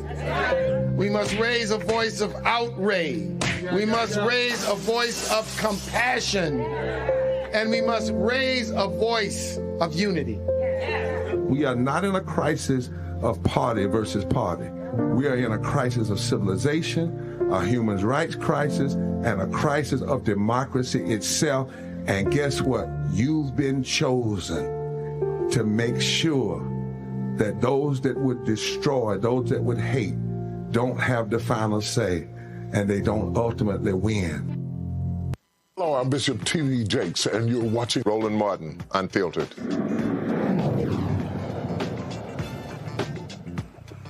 Folks in Memphis now have to contend with the National Guard. Donald Trump has now placed those guards to the streets of Memphis. They arrived today. And, of course, you've had people making it clear they don't want them there. That's also what's been going on. Mayor Paul Young says he didn't request the troops. They, of course, were accepted by Tennessee Governor Bill Lee. Young said he agreed to cooperate after Trump and Governor Bill Lee went forward with their plan. Officials emphasized the mission is to target violent offenders, not intimidate residents. Police Chief C.J. Davis says the Guard will not be running checkpoints or policing neighborhoods, but will focus instead on directing traffic and maintaining a presence in busy retail corridors. We've been trying to get Mayor Paul Young on the show for the last several days. It has not happened, so we're going to keep reaching out to him every single day till he comes on this show. Other black mayors come on the show, so Mayor Young, don't be scared to come on. Roll him out unfiltered. But joining us is Memphis City Council member Yolanda Cooper Sutton. I'm glad to have you here, Councilwoman, so please pass on to the mayor. Hey, this is the only black news show in America that's a daily show. He can come talk to us. Here's what I don't understand. You're going to have the National Guard directing traffic? Like that? Really?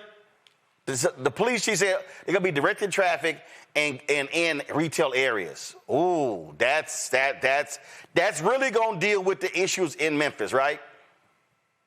Right. And so what I'm understanding, and when we last talked, they're going to be in the downtown area, more so in parks and Beale Street. That's what their presence will mainly be from what our last meeting and we were last told. So they're in the downtown where tourism is.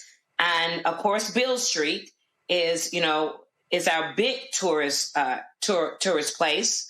And parks. So that's my understanding. And that's where they were when I left, because I'm in Jackson at the homecoming for JSU. So do y'all have some major crime problem on Beale Street right now? Right now, we don't have that much crime going on downtown because they put so much money into downtown and making sure that the downtown area is safe. So no, not as much as it was at first. So it isn't at this time. Okay, so what the hell are they doing then? You tell me. I don't know. We're trying to figure it out. We're just trying to figure it out because we didn't ask for this. We didn't ask for it. The mayor didn't ask for it. We didn't ask for this. But however, you got to understand the dynamics that goes on in Memphis, Tennessee. Memphis is a blue state. And they're really wanting it to be a red state. Memphis is a blue city. Tennessee is a red state. Yeah, that part. Yeah. And so, Memphis, there's the grit and grind there in Memphis, and it's predominantly black, 65% American. Black people live in Memphis. That's where we are. And we've had a crime issue. And if people will really be honest and be truthful, yes, we have. But however, the numbers were going down in our homicide, in our domestic violence. And so our numbers had really, really, really have been going down. And it was going down before all this was initiated. Yeah, I'm just sitting here going, okay, so you're having them there to go into high retail areas and to direct traffic. Okay, sure. That's a great use of resources. It is, isn't it? And they are not armed with, big tanks like they were. You got to remember the dynamics is totally different than Washington, D.C. And so They are downtown, from my understanding. They're downtown in tourism. I have the tourists.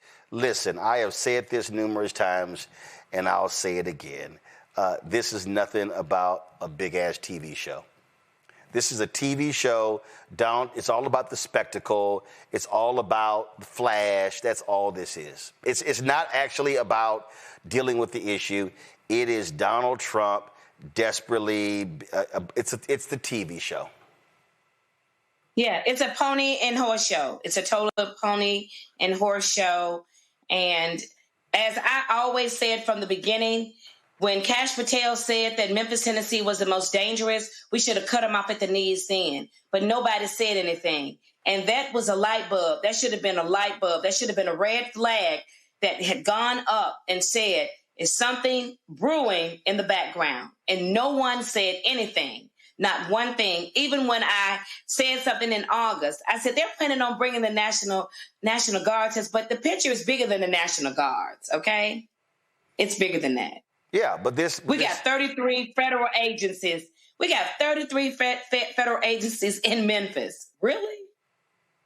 Right. And to your point, look, they're going to come after you, and you better be prepared to fight back. You saw what Brandon Johnson did in Chicago. You saw how Pritzker responded. Granted, Pritzker is a Democrat, but I get it. But Mayor Brandon Johnson was extremely strong about how he felt about these troops coming into Chicago. That's right.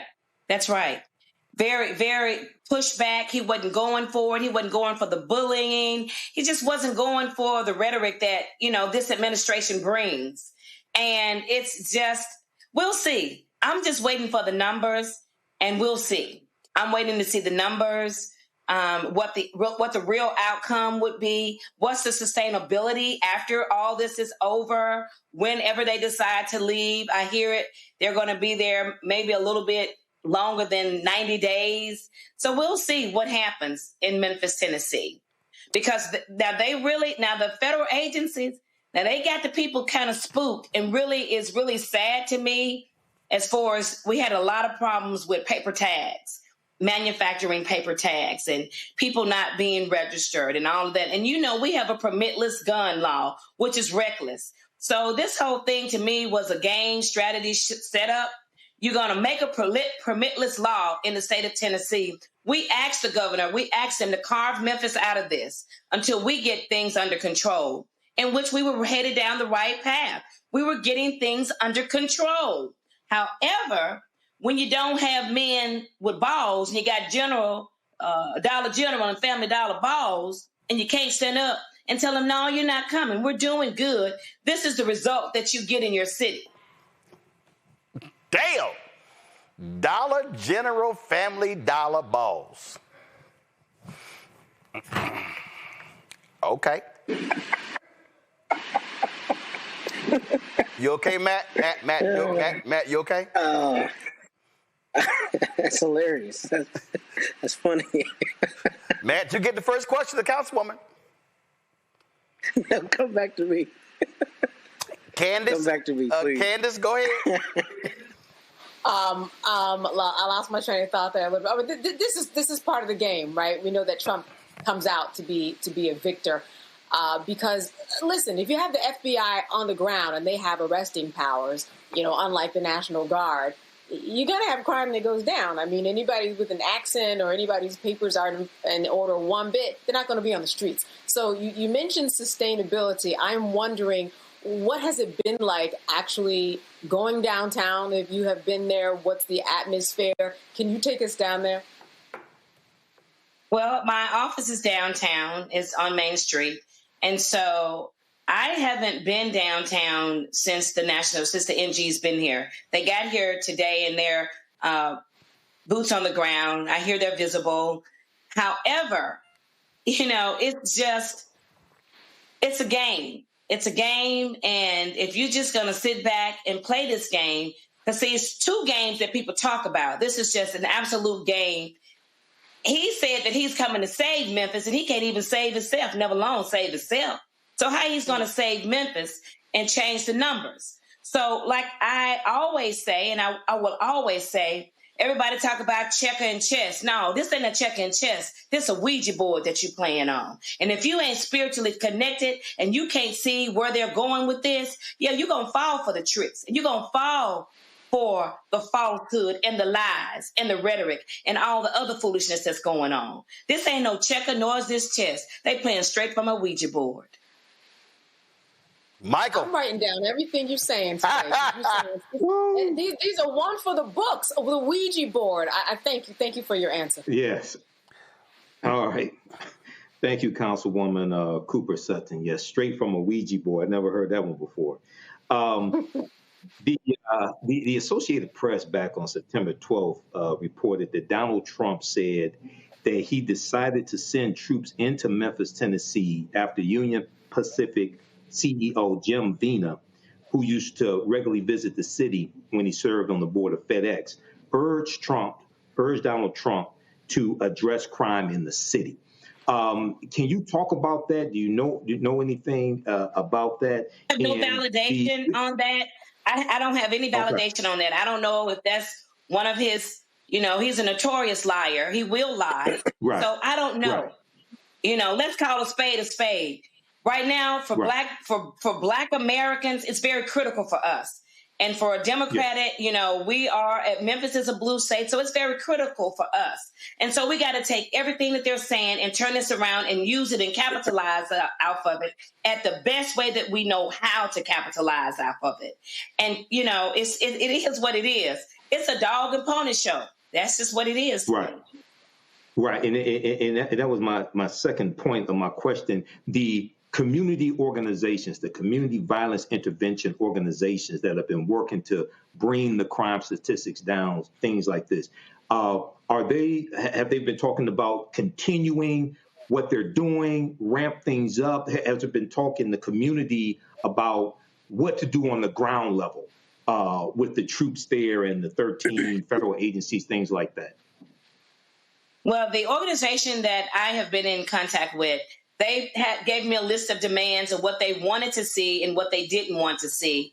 So far with the National Guards. And, people really focus on the National Guard. The National Guard, that's not even our issue there in Memphis. That's not even our problem there in Memphis because they're on the ground. They are not enforcing any kind of laws. They're not toting big weapons. I think they do. Right. They are armed on the side with armed ammunition and, that. But this thing is bigger than what people actually see. Even when Roland came into Memphis that time, I mean, you can feel the energy. And what's happening in Memphis is until you deal with poverty and the root cause and the conditions, until you deal with that and address that, you got a billionaire that you allowed to come to our city and purchase land for some water. Then you allowed him to sneak in here, a 501c3, really? The Chamber of Commerce? See, you got to understand the dynamics of Memphis. Unless you live there, I'm a transplant from Memphis. And unless you understand that you got poverty that has not been dealt with correctly. You got billionaires, you got AutoZone, you got FedEx. Now you got Elon Musk, you got Orgel, you got these big major billion-dollar companies, billionaires that's in Memphis, and Memphis look the way it looks. It should raise a red flag on how the government has been ran and how the politics has been handled. I've only been in my seat for 1 year, 10 months, and 10 days. And let me tell you something. I'm unbought and unbossed. I'm going to call a spade a spade. Until Memphis take control and deal with the corruption from the top, you're going to always get what you get at the bottom. Right. Well, it is Matt, are you now ready to ask the question, Matt? I am, but I'm also ready to move to Memphis and vote for this sister. I have a question for you, though, and that is with the police department that has a black chief and has, I believe, 50+% officers. What is that interaction like between the National Guard and the police, and what are the police doing, essentially, with now the National Guard having a presence in the city? Has that affected their duties? Has that affected how they're patrolling? Anything like that? Well, what I do know, and I've had what I did see before I left the city is that the police and the National Guards have partnered together. So they're walking together downtown. So they're partnering together, from my understanding. Once again, they're downtown. In our highly visible tourist area, but not in the streets of Memphis. They're not in the street. So right now they're in the downtown part of Memphis.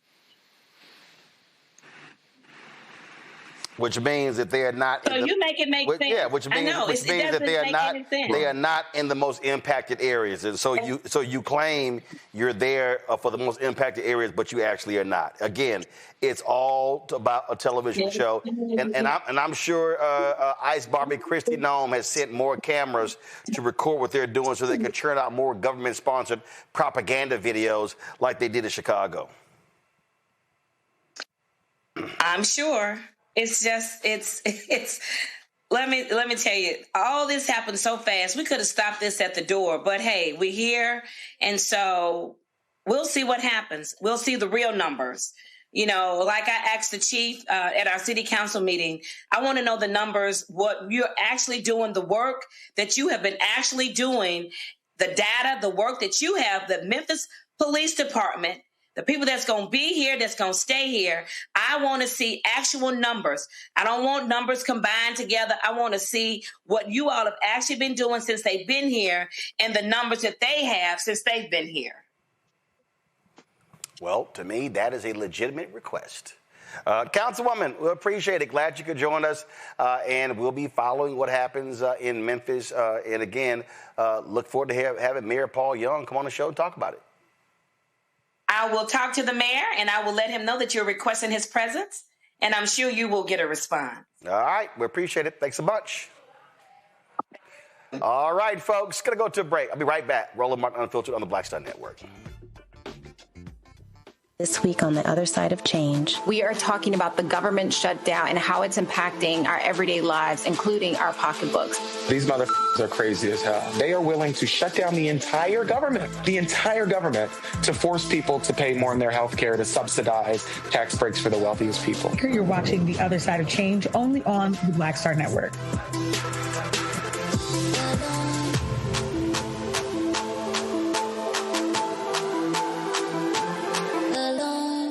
Said the quiet part out loud.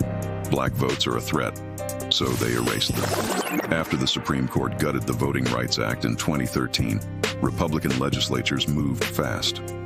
New voter ID laws, polling place shutdowns, purges of black voters from the rolls. Trump's Justice Department didn't stop it, they joined in. In 2018, his DOJ backed Ohio's voter purge system, a scheme that disproportionately erased black voters. Their goal, erase black votes and political power. Yeah, that happened. These are the kinds of stories that we cover every day on Roland Martin Unfiltered. Subscribe on YouTube and download the Black Star Network app. Support fact-based independent journalism that centers African Americans and the issues that matter to our community.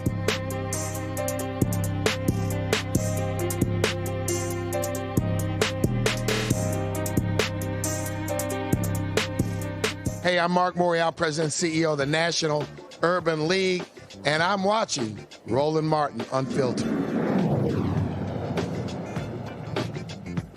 All right, y'all. So you might have seen a couple times during the show the ad Robert De Niro cut for this massive protest that's going to take place October 18th called No Kings. Watch it.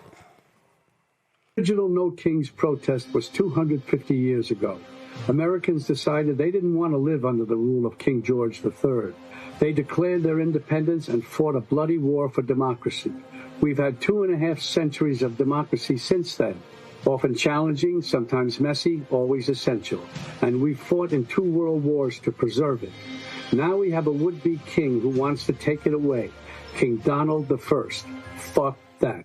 We're rising up again this time, nonviolently, raising our voices to declare no kings. I'm Robert De Niro, asking you to stand up and be counted in the nationwide No Kings protest on October 18th. Visit nokings.org to find, volunteer, or host a protest near you. We're all in this together, indivisible, with liberty and justice for all.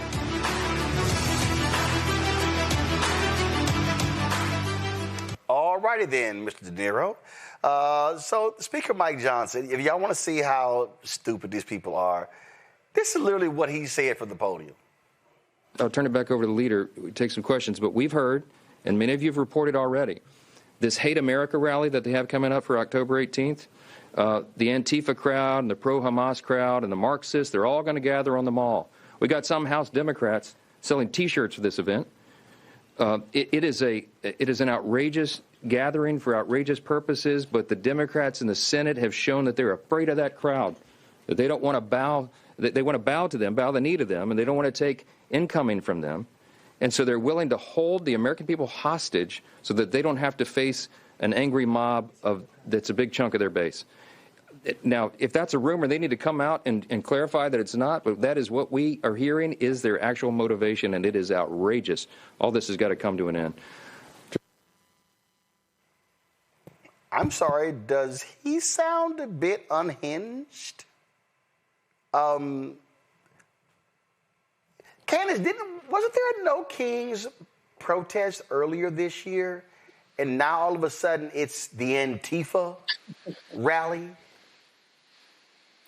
Yeah, we saw this back in June. There's nothing new here. The only thing that's new is, as you mentioned, it's just a new part of the show that they're putting on. It's a new episode that we're looking at, and in this episode, the people who are going to the march, they're part of Antifa. They're calling them terrorists. They're saying, oh, my goodness, all the Democrats are selling T-shirts for this event, and they're going to stop this. It's just a new script. It's just rewritten. And really, it's all about the First Amendment, which everybody has. They got the right to march. They got the right paperwork in order. They're going to march. It was huge in June. It's going to be huge again. It's just rhetoric that they're trying to do to rally the base, and the base likes to listen to this the same way they like to tune into a television show every week that speaks to them. This is just a part of the series. Everyone's just waiting for the series finale, whenever and whatever that's going to be. I mean, I'm just sitting here, Michael, and I'm like, oh, it's now the Hate America rally. Wow, I didn't realize that gathering the freedom of assembly, freedom to protest, the freedom of speech, which is the First Amendment, means you hate America. I think that's called the Uphold the Constitution rally. Mike Johnson, I have to give it to him. He's one of the best straight-faced bullshitters I've ever seen. And I've seen a lot of them, okay? He can just stand there and just tell these bold-faced lies, not break character, not break a smile, anything like that. I think he's a better liar than Donald Trump is. But there was a No Kings rally back on June 14th when Trump had his little coronation, right? And, understanding the history of this country, the American Revolution was about the 13 colonies fighting against tyranny, fighting against a dictator, King George III. So this is not a hate America rally. This is in the tradition of what they say America is supposed to be about. And we don't have a king. So, MAGA Mike Johnson can play these little games and try to deflect from the fact that this is the Trump government shutdown, just like there were 3 Trump government shutdowns in the first 2 years of his first regime.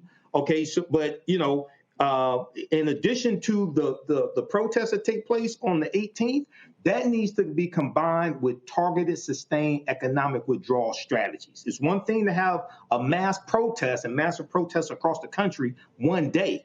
But when you strategically target corporations that help finance these Republicans and put them in power and help finance Trump, like the private prison corporations like Geo Group and Core Civic that are getting government contracts to house migrants, when you strike back with economic withdrawal, as Dr. King told us, to redistribute the pain, that's when you start seeing momentum. That's when you use political pressure points to weaken your opponent and defeat them. I just sit here and just laugh.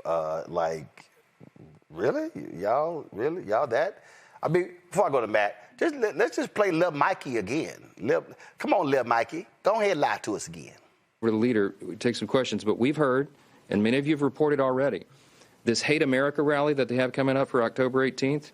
The Antifa crowd and the pro-Hamas crowd and the Marxists, they're all going to gather on the mall. We got some House Democrats selling T-shirts for this event.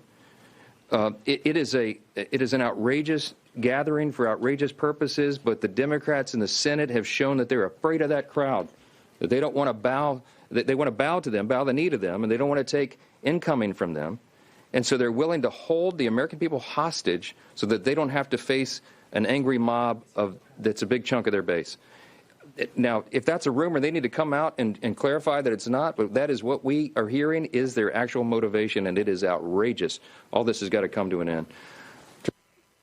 Matt, if that's a rumor, they need to let us know. Oh, so y'all want them to answer to a rumor.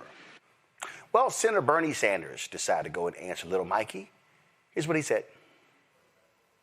No, Speaker Johnson, the No Kings rally on October 18th is not a hate America rally. In fact, it's quite the contrary. It's a love America rally. It's a rally of millions of people all over this country who believe in our Constitution, who believe in American freedom, and are not going to let you and Donald Trump turn this country into an authoritarian society. It's a group of people who are disgusted that you and your friends want to double health care premiums in this country and take health care away from 15 million Americans. The right to protest is what America is about. You are not going to stop us. Matt? You know, I like it, and I'll say Candace is always right. Michael's almost always right. You are always petty. I just wanted to mention those truths. But here's the thing. Look, what I think about this, that Mike, let me finish. Can I please, brother? Can you shout me down in a minute? Can I finish? Thank you. So here's the thing. I think Michael used some words that were so perfectly, I think, attuned to this moment. Regime, right? That's what we're seeing. We're seeing a slide into authoritarianism. We're seeing a running full speed into authoritarianism. And I think what both him and Candace hit on masterfully is the cognitive dissonance with Republicans, particularly when they decide that this thing that I don't like is somehow antithetical to America. But on the 4th of July, you'll be right there tap dancing, talking about how the founders left a tyrannical English government. Right. So this is quintessential constitutional activity, the right to assemble, the right to air your grievances, the right to speak freely. This is what we for decades have said sets us apart, as Ronald Reagan might have said, a city out on a hill, right? City on a hill, America and its rights. This is quintessential Americanism. And for the Republicans to now say that it's got to be hate America, this is the rhetoric that we're seeing.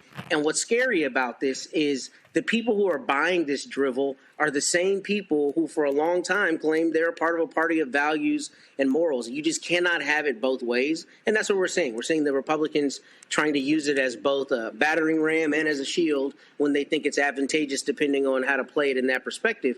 But this is the Constitution 101, and this is exactly what they claim they're in support of. And then they get on TV and BS this. But the irony of all of this is Mike Johnson says this, and right below him it says government shutdown day 10. And the people holding us hostage are them. So I don't understand how you can say that with this, but I think Michael was exactly right in his assessment. Well, I just love how they just want to sit here and just, you know, do what they do and just lie and love. They just love the Second Amendment. They just skip right over that sucker came right before them. All right. Before we go, one last story that I got. In fact, it's a great video. I'm just going to go ahead and play it. iPad, please, Henry. On the second Saturday of October, the eyes of the nation gaze down upon the heart of Dallas. 195 miles from Norman and 195 miles from Austin. The Cotton Bowl is the 50-yard line that separates two of college football's legendary programs. From the buses rolling through the fair to that long walk down this tunnel. To 3.5 hours of strain and emotion. Legends are forged in this battlefield. And in this game, throw out the X's and O's. Sometimes you just got to take a leap.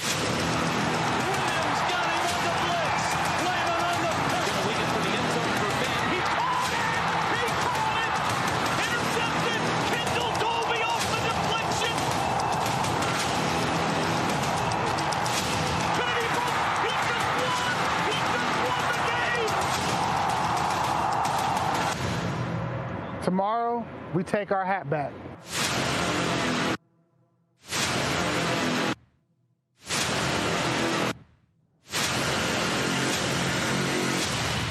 This is OU Texas.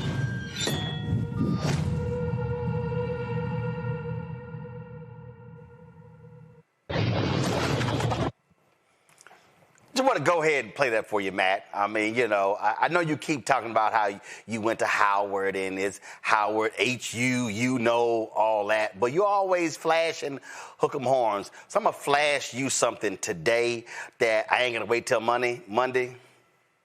3-3. First off, please don't flash me. Don't flash none of us. 3-3. 3-3. Nah, bruh. By tomorrow evening, y'all going to be 3-3. So I want to let you. Because first of all, you already fell out of the top 25, like all the way out. Like, wasn't y'all like 8? Y'all went from 8 to out. Damn, after losing to Florida.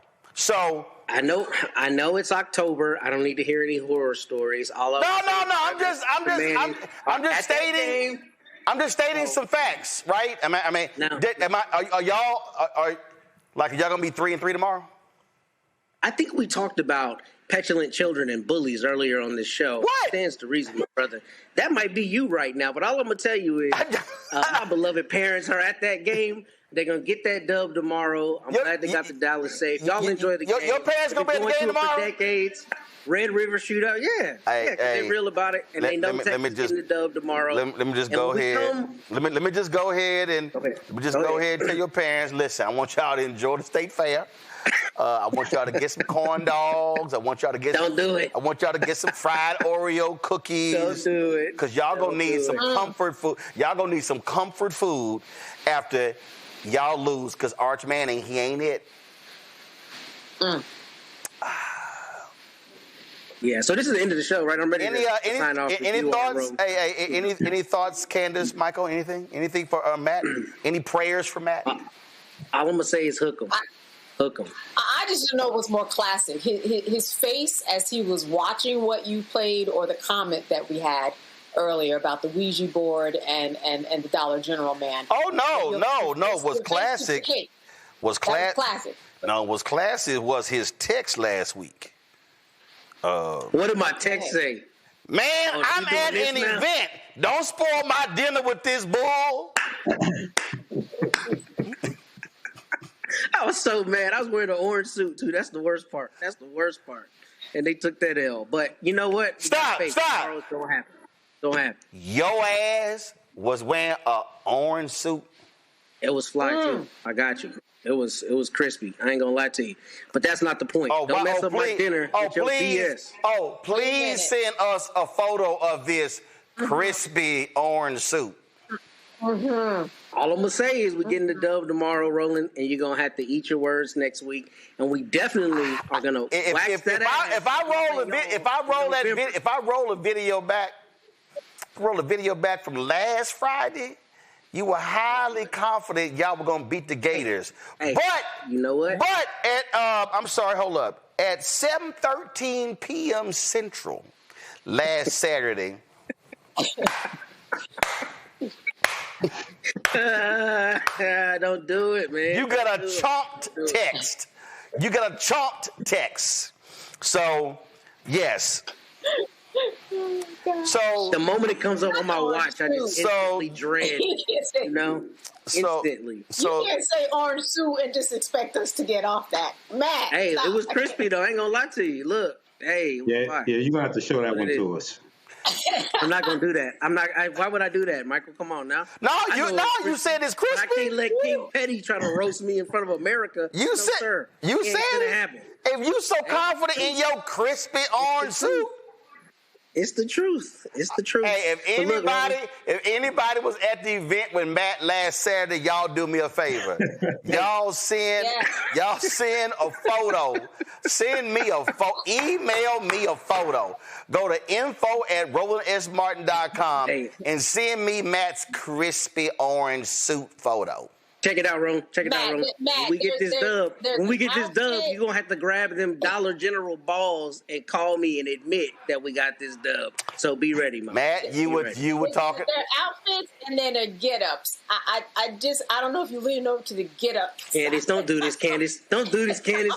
You know you're my girl, Candace. Don't do this. Don't fall prey. Don't fall prey to the temptation. All I know since Matt. I don't know where you fall with the orange soup. All I know since Matt talking about what's crispy, go to my iPad. This is what's crispy.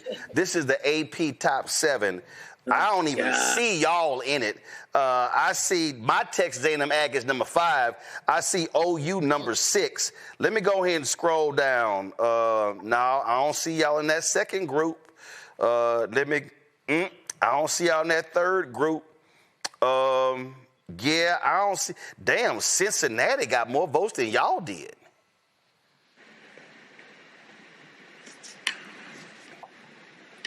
Are you done? I don't know where this is going because we're getting the dub tomorrow. That's what matters. Forward always, backwards never. Okay.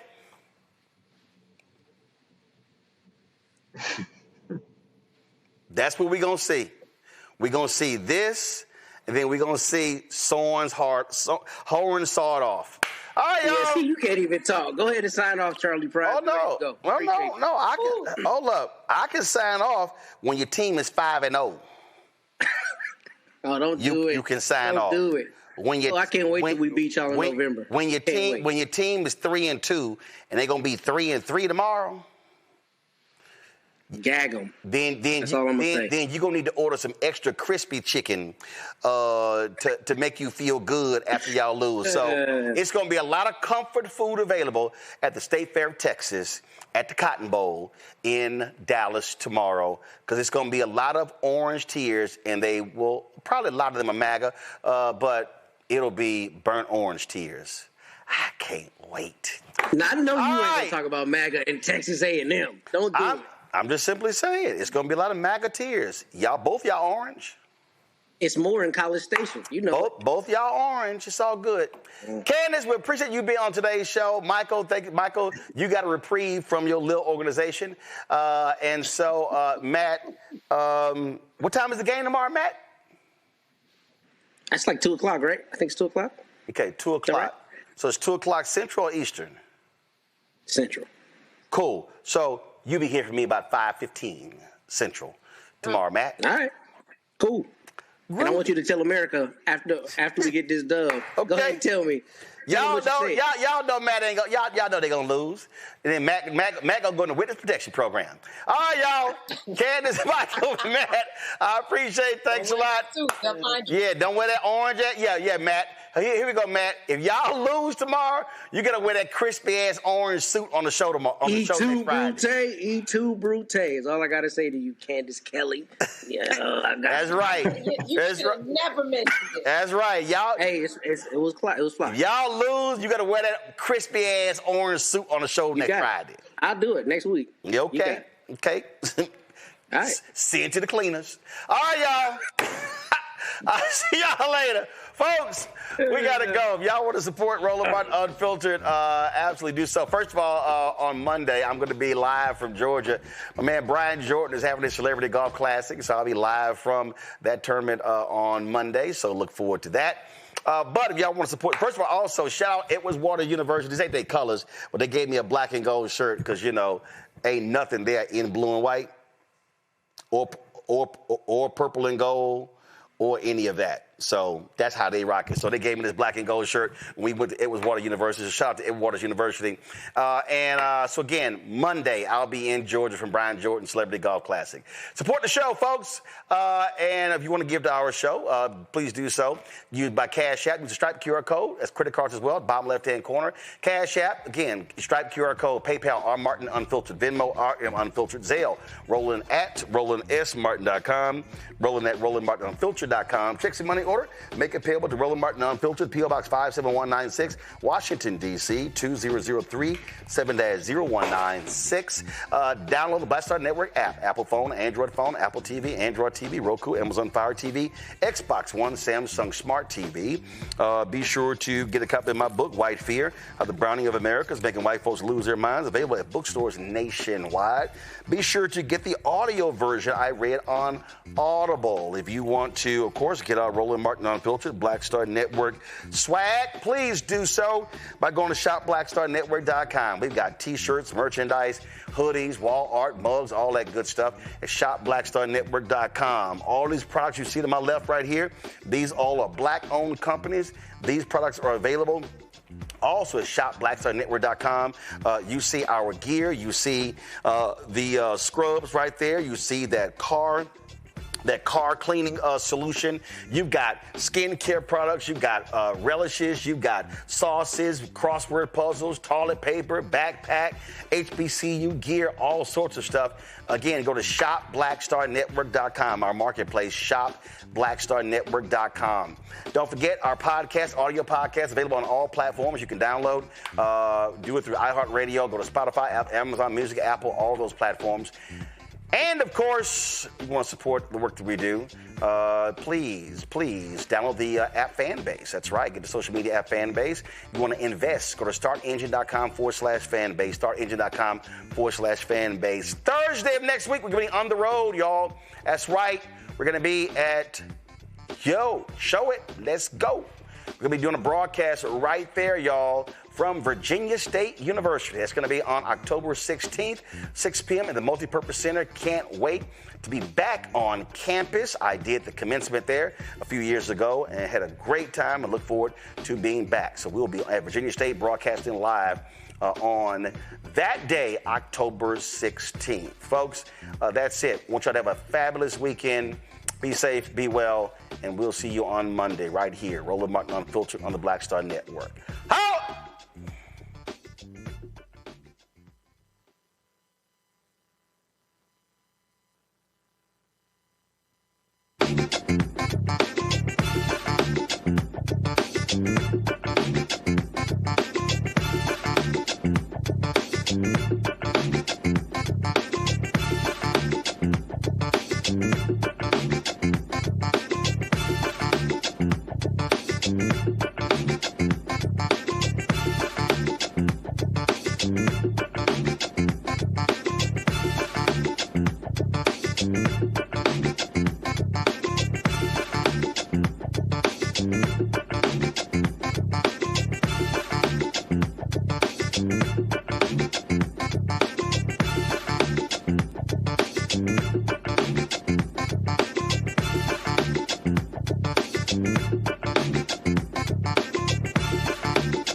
Bye.